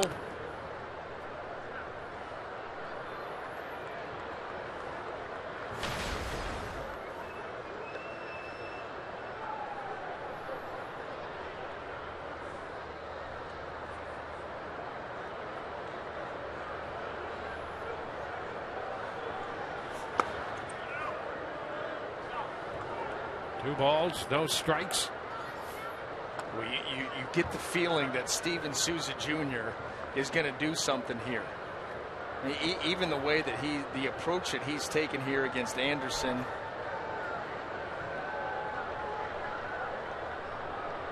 Got a nice count to work with too. That doesn't hurt. 2-0 and a line drive into left. There's a base hit. Down to second base goes Forsythe. 2 men on with 1 out in the 7th. So Sousa lines a single into left. That ball well hit. Well, it sure was. 2-0. Boy, even his singles are stroked. That ball was shot out into left field out of a cannon. And now the Rays, a couple of base runners here, 1 out. And to the mound goes Mickey Callaway, the pitching coach here of the Indians. He pitched for the Devil Rays. And Callaway out there talking with his young right-hander. The Rays have put 2 aboard with 1 out. Weather not quite sure whether it wants to rain or not. We've had some rainfall, clouds moving in, then it stopped. The sun came out, started raining again, raining with the sun shining through. Check for the rainbow. It's out there somewhere.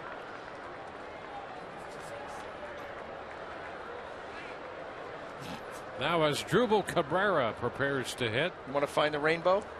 Find Todd. He's taking a picture of it behind him with the selfie. He could be riding it.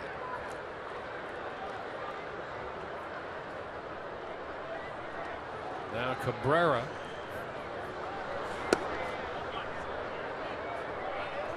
One ball, no strikes.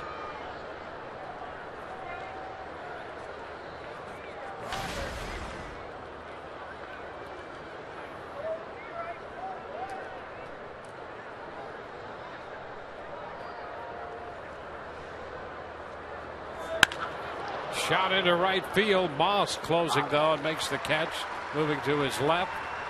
A tag and over to third goes Forsythe. A line drive out off the bat of Cabrera. And it'll be up to Jake Elmore if the Rays are to do anything further here in the 7th. 2 men on with 2 men out. Jake 0 for 2 in this game. But he has taken advantage of the opportunity to play and has hit extremely well. In fact, he's hit a lot of line drives, and that's what you're looking for. Hit the ball solidly.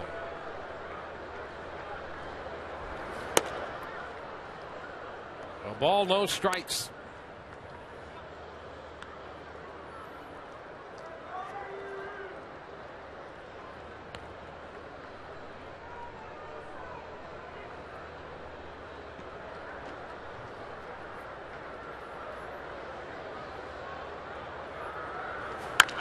There's a chopper by the mound to second. Kipnis steps on the bag for the force play. And the Rays are out in the 7th, leaving 2. Still scoreless.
Cleveland will take you to the Trade Winds Island Resort and Emily Austin. look at this amazing food spread that my new friend Kevin just brought out to me. We've worked up quite the appetite here at the Rays watch party. Yes, we did. It's been an awesome day here at Guy Harvey Outpost. It's time to eat. Let's enjoy. Time to eat. We've done all of the activities. Kevin even rode the mechanical shark, but let's not lie to viewers. How long did you last? Probably about 2-3 seconds. Okay, so I'm going to have to go show him up. Probably a bad idea to do that after I eat the food, but who cares? This looks delicious. We're going to grub out. Guys, back to you. Well, we'll move into the bottom of the 7th with Alex Colomé on the hill. Colomé gave up the base hit in the 6th. 79 pitches for Colomé through the front 6, and he was very good, continues to be very good. It starts with commanding that fastball to both sides of the plate. We've seen him lock up a number of hitters on that. You see the one in, the one away. This is going to be the one hit that he gives up. Michael Bourne slapping that ball. Tough chance there by Jake Elmore. Nobody can find it. Bourne has a little bit too much speed. He's able to beat it out. But outside of that one blemish, Alex Colomé has been everything the Rays could have hoped for, and probably even a little bit more than that. You know, it's interesting on the first hit. He hadn't given up anything, not a base runner. And there's that base hit by Bourne. A couple of ways to look at that. One, if you're the official scorer, you like to make sure that it's a clean hit, the first hit. But the rule of thumb is whether the play can be made with ordinary effort. Well, that would have been a good play by Elmore. Now, if you want to further complicate it and play this game, I don't know if there's any point to do this, but if James Loney's down there, he probably makes that play. But he's an extraordinary first baseman. And a tough chance there for Elmore. And so that goes as a base hit. And the more that you look at it, the more you live with it a little easier, because it was a tough play, and Elmore, as the play gets made there, Elmore had to, he would have had to head towards the first base line. He was kind of sprawling and would have to, short pick that. It was going to be a very, very difficult play, but I get what you're saying, because if that turns out to be the only one, you're saying, really? Yeah. You almost want to see, like, you don't want to, hope for bad things for Alex Colomé, but you almost want to see like a 2-out dribbler in the hole for a clean single to the outfield, so you can maybe exhale. After the Rays have scored 3 or 4 runs. Be fine by me. So Brantley's out on the ground ball to Forsythe to begin the bottom of the 7th. First pitch taken by David Murphy is low, 1-0.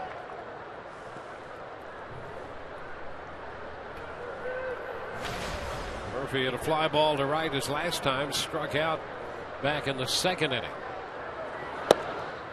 Now 1-1.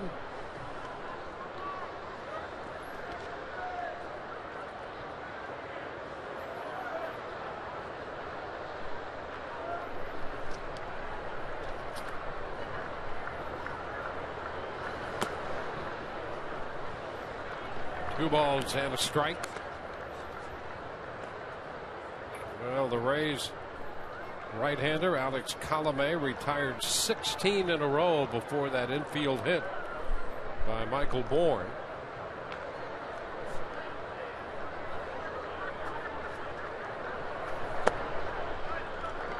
And the pitch is down 3-1. Rays have some action in the bullpen.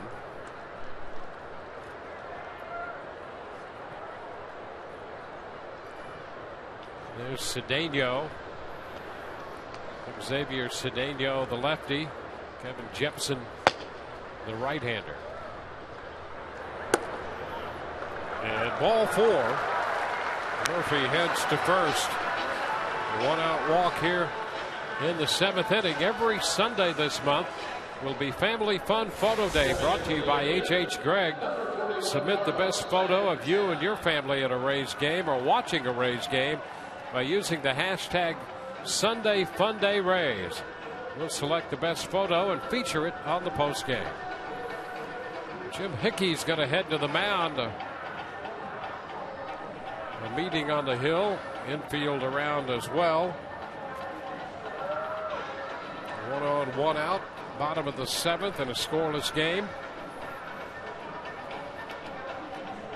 You just don't want this thing to unravel with Colomé. He's shown tremendous command the entire ball game. And now here with his first walk, a base runner, scoreless game, 7th inning. We've seen that before with some of these young starters for the Rays, whether it's Jim Hickey or it's Rene Rivera, whoever's catching, trying to jump out in front of any potential situation. Carlos Santana up here. 1 on, 1 out.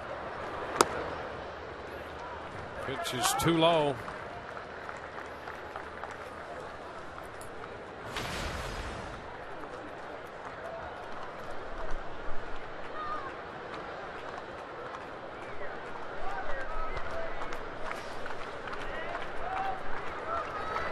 Ground ball down to first, out there. Now they'll get the runner in the rundown.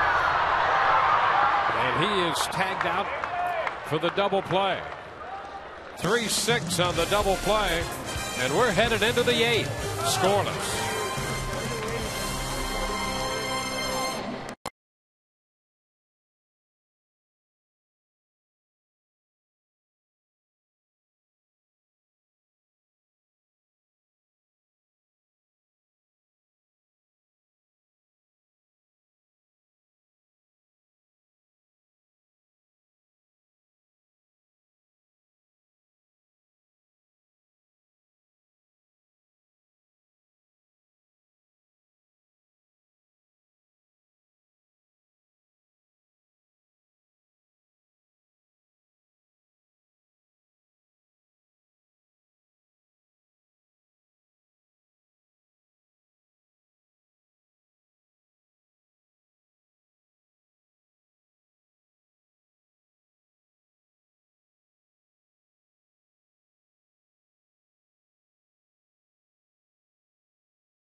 Golden Diamond Source game summary.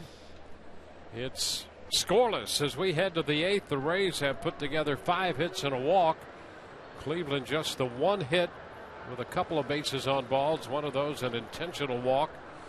And both young starters still around, Alex Colomé and Cody Anderson, with Curt Casali leading off the 8th, taking the first pitch for a strike. I don't know if this is exactly how we figured this game would go. Colomé and Anderson his major league debut, and it is an old-fashioned pitcher's duel. Well, Anderson making his debut, you never know what's going to happen there. And Colomé, frankly, coming off a tough outing his last time, in which he gave up 6 runs, 7 hits in 2 innings. And he's been extremely good today. 1-2 the count to Casali.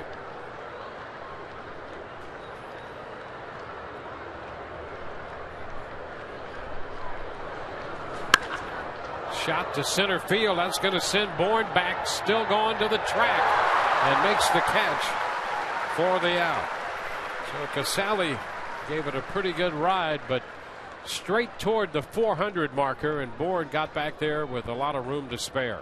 Yeah, wrong. He hit it well. Wrong place. That was a ball that hung up out over the plate. Casali, nice pass at it, and just another out. Well, it's been tough to try to get anything going with either one of these pitchers. Last inning, probably the best shot for the Rays. Back-to-back hits with 1 out. There's Kevin Kiermaier. He takes a strike.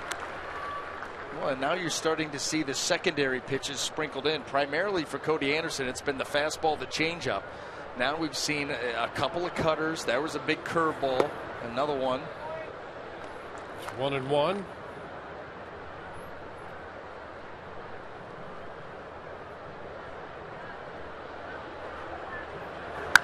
There's a line shot up the right field line and back into the corner.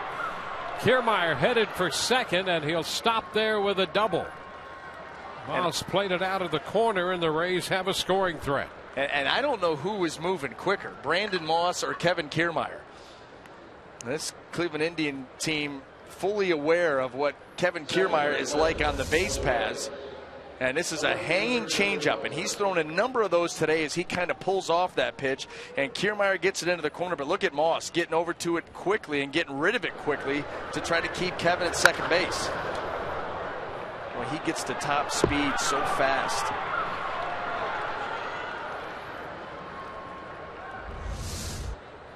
Thirteenth double of the year for Kiermaier. Now Joey Butler. Well, he's been so good for the Rays out of that second spot in the order. Takes a pitch in.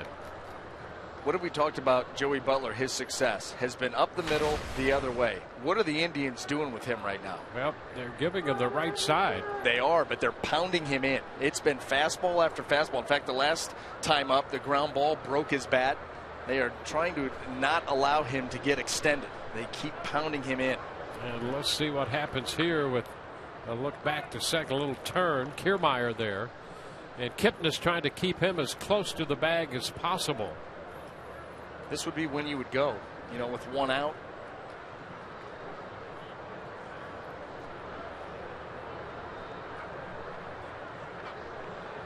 And another turn and nothing.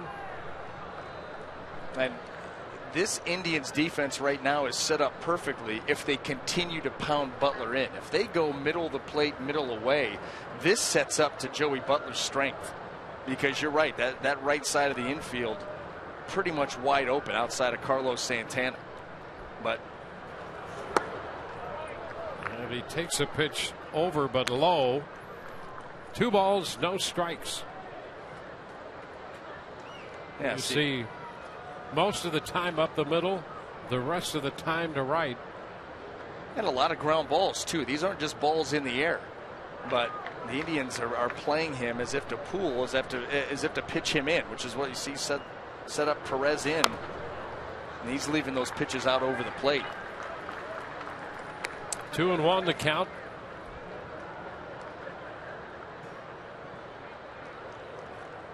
Well, they got him to pull one to the left side last time by pitching him this way, but Joey Butler is a smart guy, and if you stay in one side of the plate with him, he will make the adjustment.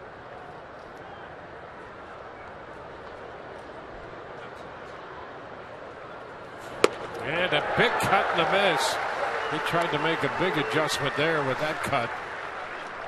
And it's 2-2. And you don't often see him miss this pitch. And that one comes back middle to middle in, and Joey Butler really going for it there.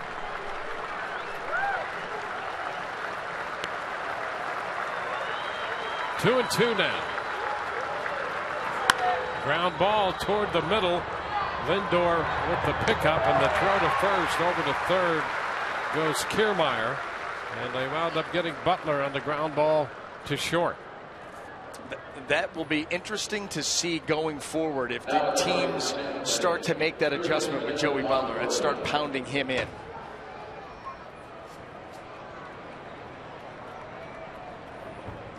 So with a man at third and 2 outs, Evan Longoria is going to be the hitter. And Terry Francona comes out of the dugout here. He's gotten 7 2/3 from Anderson in his major league debut.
Checkers will be anchoring the coverage right here from Cleveland. We'll have the press conference from Kevin Cash. Todd Callis will have interviews from the clubhouse. 7 2/3 for Cody Anderson. Getting some kudos there in his own dugout. 94 pitches, 12 ground ball outs, and a great outing to start his major league career. Well, it absolutely was, and it starts with the fastball, driving it downhill, creating a great angle with it. He got a ton of ground balls. He elevated a few times when he wanted to and was able to get some swings and misses, and leads this game to a rousing ovation by the fans here in Cleveland, understanding what this team has needed out of that spot in the rotation and what Cody Anderson has given them today. They bring Mark Zipchinski into this game with Evan Longoria due up and a man at third, and he will immediately walk Longoria intentionally with David DeJesus on deck. And as much as Mark Zipchinski does not like this move, I like it for the fact that Terry Francona said, listen, Cody Anderson has done a heck of a job today. I'm not going to have him intentionally walk Evan Longoria, which he absolutely easily could have done to bring Zipchinski in to face David DeJesus. If he even gets to face David DeJesus, you got a feeling that maybe Brandon Guyer's lurking somewhere. Well, although you...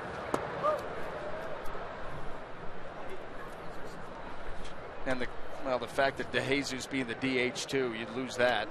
Well, the Rays have done that in the past.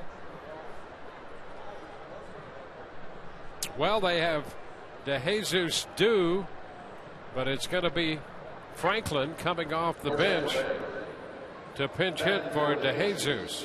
Well, the thinking here has to be, you forego the DH. Okay, DH is gone. It's late in the game. You're looking for a run. And you've got a right-hander up in the pen, too, for the Indians. So if Nick Franklin, at least, if they decide to go righty, he can just flip over and hit left-handed. And that's the thought process here.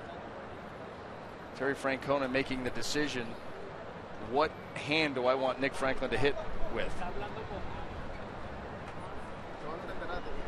So Nick Franklin becomes the DH, pinch hitting for DeJesus. And it's going to be Franklin against Zipchinski. And the first pitch is down. 1 ball, no strikes.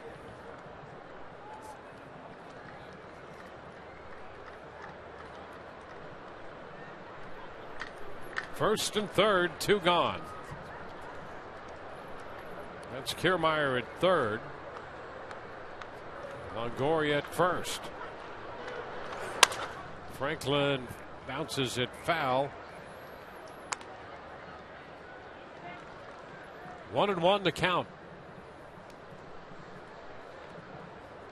So 7 2/3 for Anderson.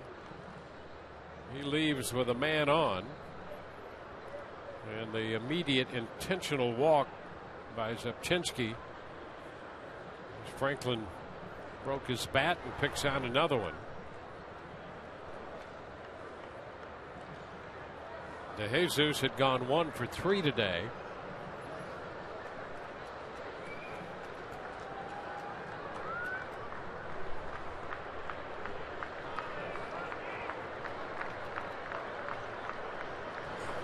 That's wide. 2-1. Franklin started at first base last night and went 1 for 4. That hit came from the right side, a base hit off Kyle Crockett.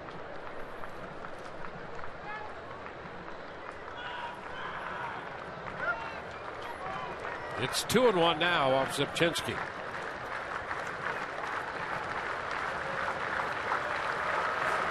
Ball 3.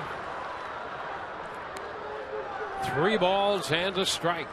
Boy, a couple of good things here for the Rays. If he walks Franklin, you got Forsythe coming up. You may get another pitching change, but bases would be juiced. If he doesn't, 3-1 count. Nick Franklin should get something good to hit here, because you know the last thing he wants to do is lose it. And Forsythe, I'll take my chances, lefty or righty. It's foul lined into the seats back of first. And so the count goes full on Nick Franklin.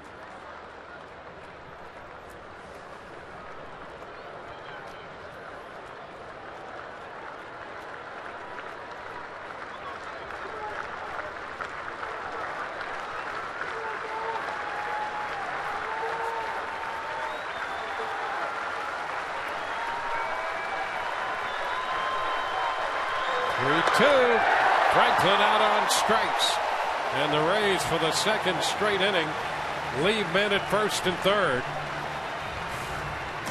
Zipchinski with a big strikeout of Franklin. Still no score.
The Rays and the Indians have yet to score in this game. The Rays leaving 2 men on in the 7th, 2 men on in the 8th. And Alex Colomé was outstanding today for the Rays. What a bounce back outing for Alex Colomé. I'll tell you, he went right after this Indian lineup with very good stuff. You know, the slider came around as the outing went on and became better and better. And Michael Bourne able to beat that out right there for a base hit. Would have been a tough play for Jake Elmore. That was the first hit of the ball game, and that was in the 6th inning.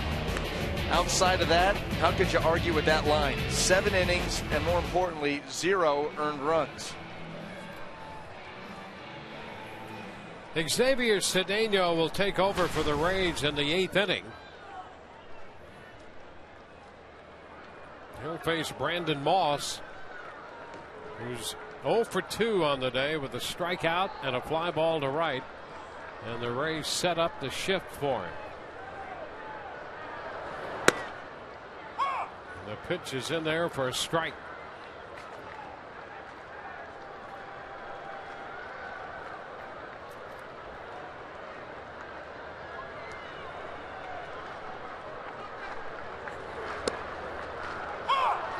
Two. Cedeno got credit for the victory in last night's 4-1 Rays victory. He followed Erasmo Ramirez to the mound.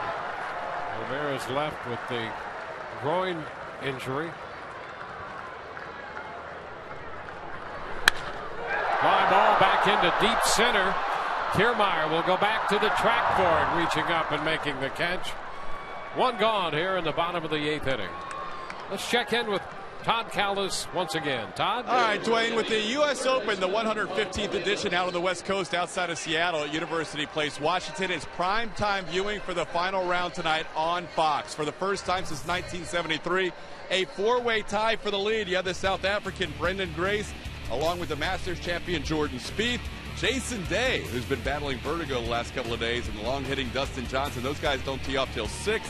By the time the Rays land in Tampa tonight, we'll be able to watch the final few holes with the rest of the viewers tonight on Fox. The final round of the U.S. Open, guys. All right. It'll be good viewing when the Rays get back home. Cedeno now working to Mike Aviles. 1 strike to count. Aviles playing third base. Ground ball handled by Cabrera. So 2 up, 2 down in the 8th inning. We've had some great coverage, our aerial coverage today and throughout the series, provided by DirecTV. If you call yourself a sports fan, you got to get DirecTV. Call 1-800-DirecTV.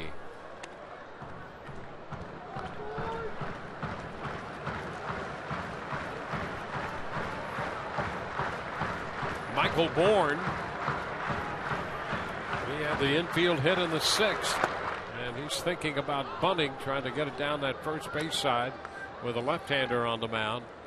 And he missed it, strike 1. Yeah, you realize this is going to be an uncomfortable at bat. You're going to probably see a lot of breaking balls from Cedeno, so you're trying to find yourself on first base any way you can get there. 1-1. You got to get creative too on a day like this where the offense has been lacking more because of tremendous pitching than anything else. You're going to have to find a creative way to score a run.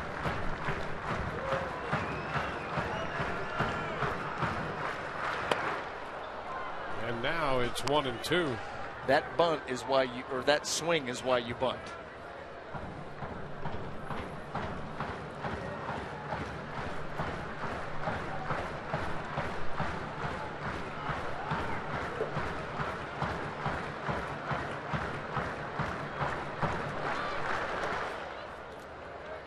Two balls, 2 strikes. Alex Colomé worked the first 7, made 87 pitches, gave up no runs on 1 hit. 2 outs, 2-2 the count on Bourne.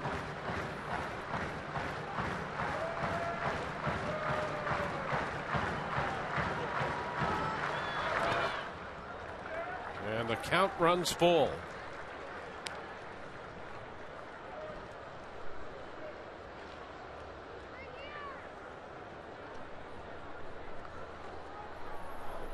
Rays wrapping up this 5-game road trip. They'll be home tomorrow night against the Toronto Blue Jays. They're in for 3. Boston's in over the weekend for 3, and then this Cleveland club comes in for 4. Swing and a miss. That takes care of Cleveland in the 8th. Bourne out on strikes, and 1, 2, 3 go the Indians. We head into the 9th.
Indians wrapping up this 3-game series. Ladies round up the girls and head to the ballpark for Girls Night Out Friday, June 26th. When the Rays take on the Red Sox, all women will receive a Rays cowboy hat presented by Outback Steakhouse while supplies last. Girls Night Out gets even better as the night goes on with drink specials and fun entertainment. For tickets, call 888-FAN-RAYS or visit RaysBaseball.com.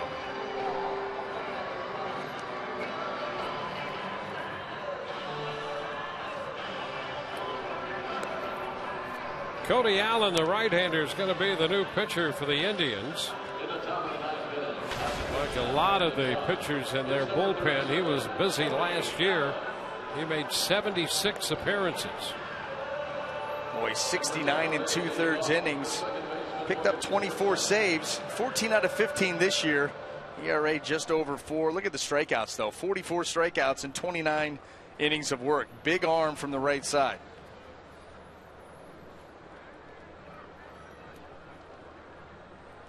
Logan Forsythe will be the first man to face him for the Rays. So the Rays get their first look at Allen in this series. And the pitch is a strike. Boy, fastball, curveball, and rarely used changeup. You know, if you're a hitter for the Rays, you're going up there looking, number one, for that heater. But the two you got to worry about, the fastball and then the hook.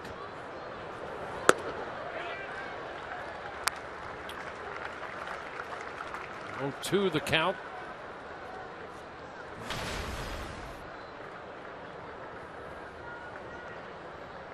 Seven 2/3 for Cody Anderson, and a third of an inning for Mark Zepchinski. Now Cody Allen. Forsythe did not offer. Tim Timmons down there at first on that call on the appeal. Good. It was a good call. Pulled up by Logan Forsythe. Cody Allen, I'll tell you, he forces you into a quick decision because of the speed of the fastball and also the velocity on that curveball. Yeah, that's a hard curveball. It is. It is. And he gets a lot of depth with it, you know, because he spins it so tight and throws it so hard. And so when that pitch comes out, whether it's four-seam spin on the fastball or four-seam spin on the curveball in the other direction, you've got to make your mind up right now. And that's where he's able to use those two pitches to play off each other very well. And you would not figure that split. Oh, up and in there, a little uncomfortable. 2-2.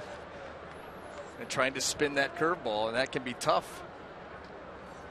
That ball slipped out, and not often you get brushed back by a breaking ball.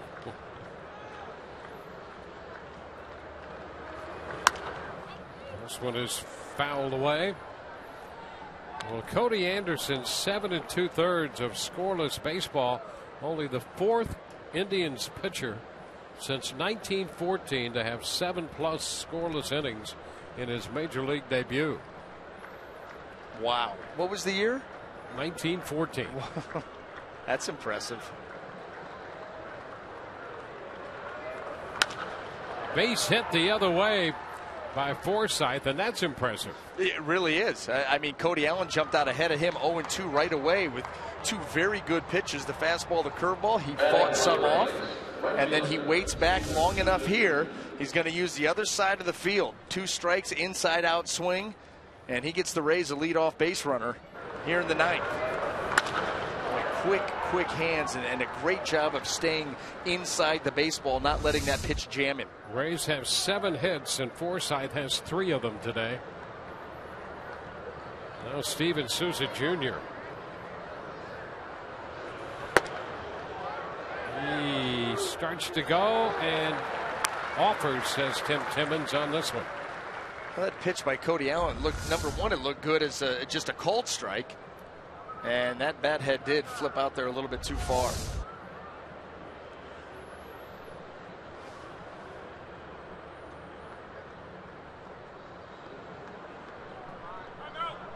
And time granted by the plate umpire Toby Bassner. Souza Hit a screaming line drive for a base hit into left in the 7th inning. Gives him 1 for 3.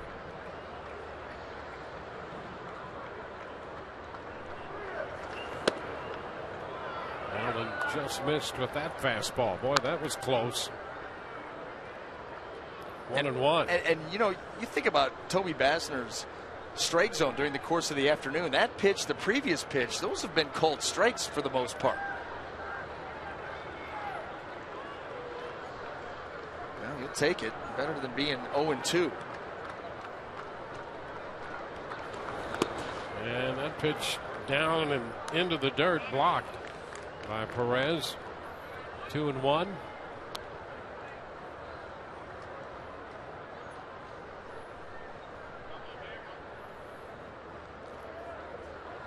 The Rays have taken the first 2 games by scores of 4-1 and again 4-1. No score in this one in the top of the ninth. There's Jake McGee down in the Rays bullpen. There goes the runner. The pitch hit on the ground is short. The play is now to first. The Rays get Forsythe up to second as Souza chops it to the shortstop Lindor. Yeah, Souza Jr. upset. You know, a chance there for the Rays to make a play in a game that hasn't had that many. And the runner in motion, he hits it right over to Lindor, who is not covering, and he's able to make the play. You got to look at it like, well, he got a bunt down, and now you got 2 shots with the runner out there at second base. There's Drupal Cabrera. Well, Cabrera opened this series with a home run in his first at bat here Friday night when the Rays went on to win it. Up here with a man in scoring position in this scoreless game in the ninth. They can have a major impact here. That's a strike. Cabrera 7+ years in a Cleveland uniform and making his first trip back in this series. Well, this would be quite the way to finish it. You could give your team the lead in the 9th inning of the final game of the series. He started it off great in his first at bat in Friday night's game with a home run.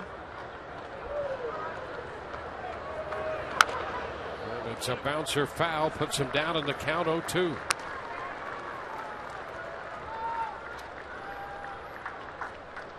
Well, you got to battle here. You got to take that same approach that Logan Forsythe just took, down 0-2. You start thinking about up the middle the other way and just try to put the ball in play, see if you can find a hole.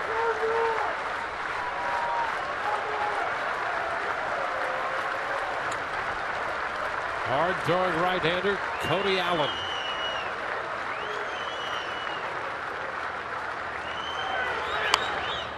It's fouled back. The fastball.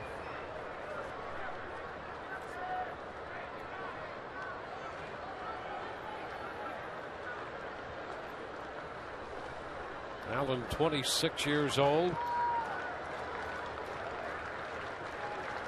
Indians drafted him twice. First time he didn't sign, they went back the next year and drafted him. Oh, you will play for us someday.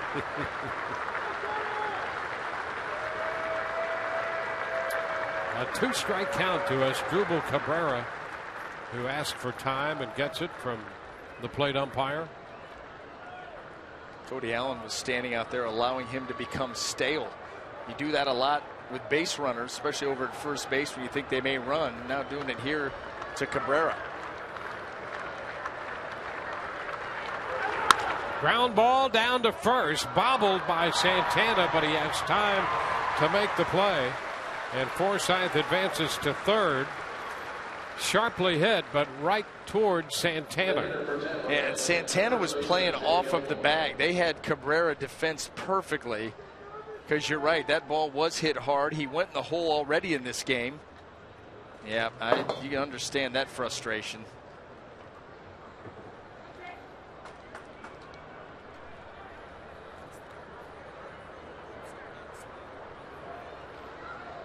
Well, the conference on the hill, Perez and Anderson. Basner goes out to move that along.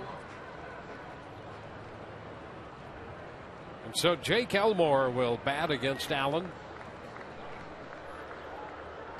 And it would appear, well, let's see, Elmore 0 for 3. Hitting for the first time against Cody Allen. And the first pitch is a strike.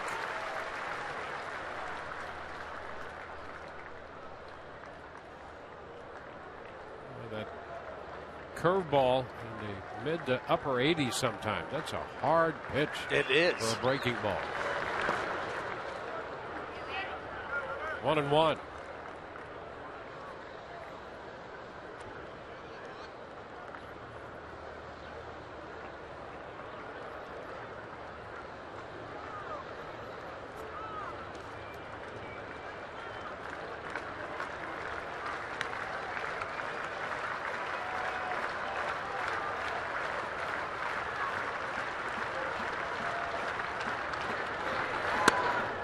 Upstairs.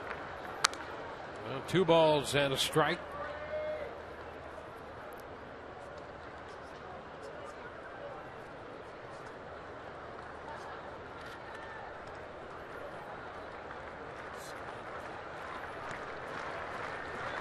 Now the 2-1. And he takes a strike. Well, when Cody Allen can go to that pitch and get called strikes with it, and he's done it twice here to Jake, that's almost unfair. You can see him kind of gearing up for the heater, thinking it's up in the zone. Instead, it's a curveball up.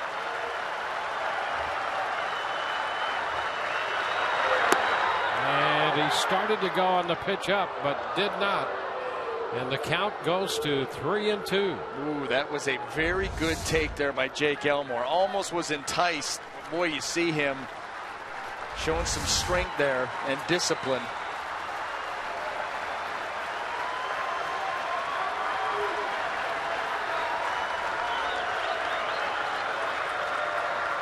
Three balls, 2 strikes. And he... No. Oh, he went. No. Tim Timmons says he went around. Wow. It wasn't. I'm with Jake Elmore. That was very similar to the last one. The breaking ball down. Let's take a look. Yeah, he did not go. And we'll go into the bottom of the 9th scoreless.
Proudly serving Rays fans for 18 years. Come join the party we call Patrick's. And by your Gulf Coast Honda dealers. Aerial coverage provided by DirecTV. If you call yourself a sports fan, you've got to get DirecTV. Call 1-800-DirecTV. This game tied. Jake Elmore called out on strikes on a check swing on the appeal down to Tim Timmons. Now those two guys have to spend time together down there as Elmore goes out to play first base again. Here's a look. He clearly held up. You know, because the ball was down, you see the body move a little bit more than the swing, and that's what Tim Timmons had to have called, because he did not go. And Jake Elmore's right. It was not close. Kevin Jepson on the hill now for the Rays, their third pitcher. And Roberto Perez, the catcher, will lead it off. The pitch is too high. 1 ball, no strikes. Perez, then Kipnis and Lindor do.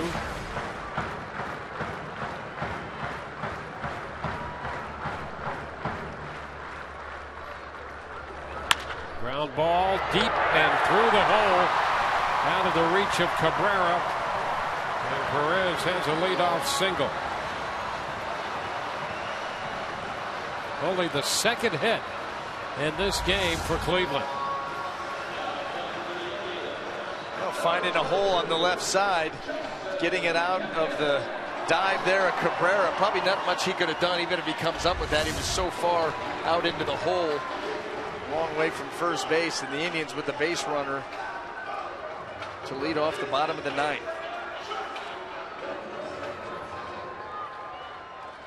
Now Jason Kipnis.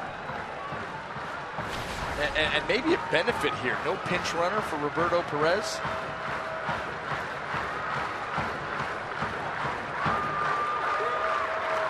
Kipnis starts to go and checks.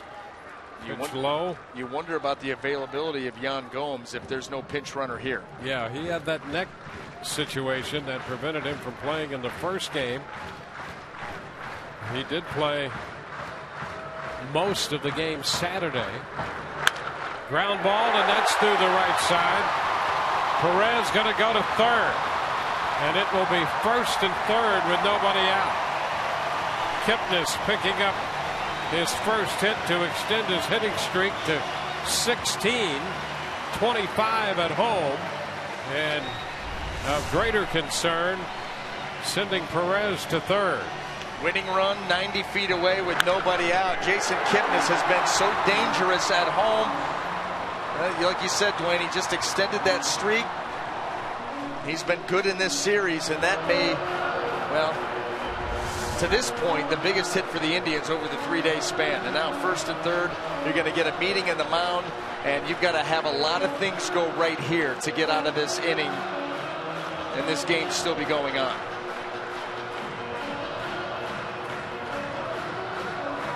I tell you, I love when Jim Hickey goes to the mound, because he's so demonstrative and positive in his actions. He talks like, listen, you do this right here, we're going to get out of this. Just instilling confidence to the group out there who right now faces a ton of adversity. He's selling Kevin Cash.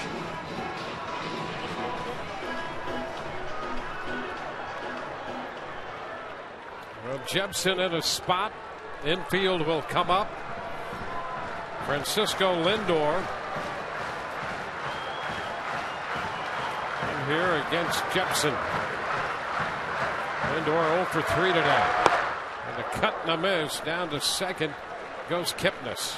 Now, and I was just going to say, Lindor, young, has a chance here to win this game. He's going to swing. So really smart for Kevin Jepson and the Rays' first pitch hook. He may swing at anything that Jepson throws up there in this at-bat.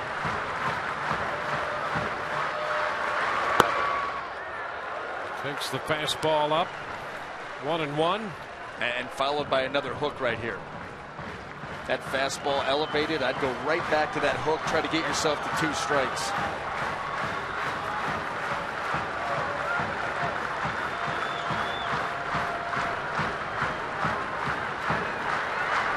And a big cut on the hook. 1 ball, 2 strikes. Had him set up perfectly for it. Took full advantage. Came back with it. Indeed. 1 and 2 now. You go for the punch out. And maybe you try that hook in the same spot. You got some options here. Into the dirt and blocked by Casale. How about that? I'm going to tell you, as a pitcher, you have to have supreme trust in your catcher to throw that pitch. He's going to try to take the breaking ball a little further, but look where it's going to end up, in the dirt. That gets by Casale, the game's over. Got to trust him to make the block, and boy, he did. It was beautiful.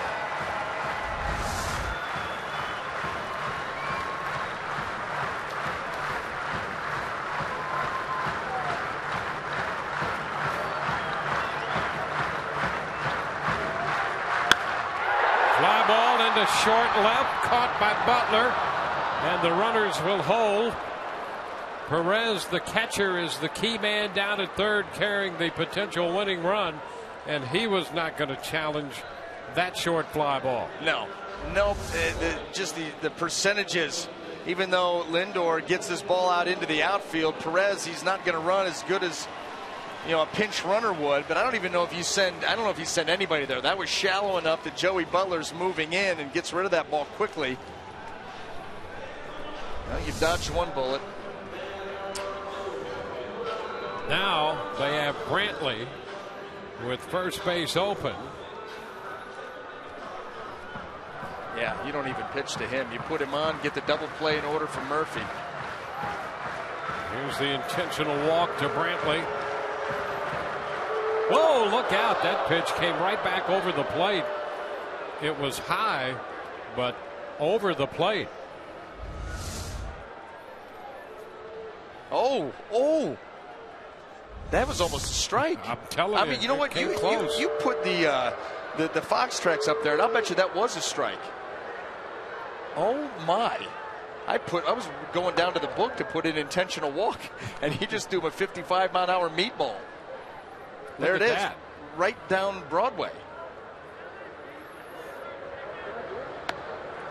Now, Kevin Jepson not comfortable with the intentional walk. It goes against the grain of most pitchers. Yeah. But the bases are loaded now with David Murphy. As crazy as this sounds, that's something that you actually work on in spring training, is intentional walks. At the end of one of your bullpen sessions, that because it does go against the grain of what you do, and you've got to find an area to throw that baseball to without the catcher standing out there. So that's something you absolutely work on. Not comfortable. Well, a tough spot. Murphy 3 of 5 in his career against Jepson. He's a tough out. Came into the game hitting .321. And the pitch is upstairs. Well, and the way that the Rays have their infield configured, you're not going to be able to turn a double play traditionally. So a ground ball to an infielder, you're going to immediately go home because the middle infielders are playing way in.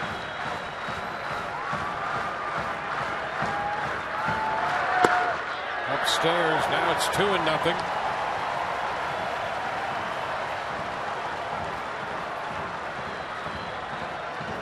David Murphy will be sitting dead red on the heater here, knowing Jepson does not want to go 3-0 and probably not going to risk the curveball. At least that's what Murphy's thinking.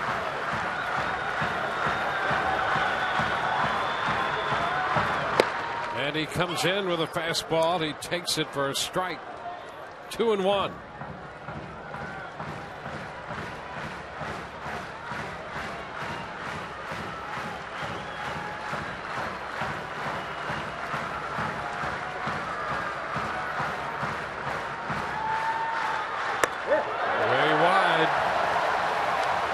Tried to throw the curve. 3 balls and a strike.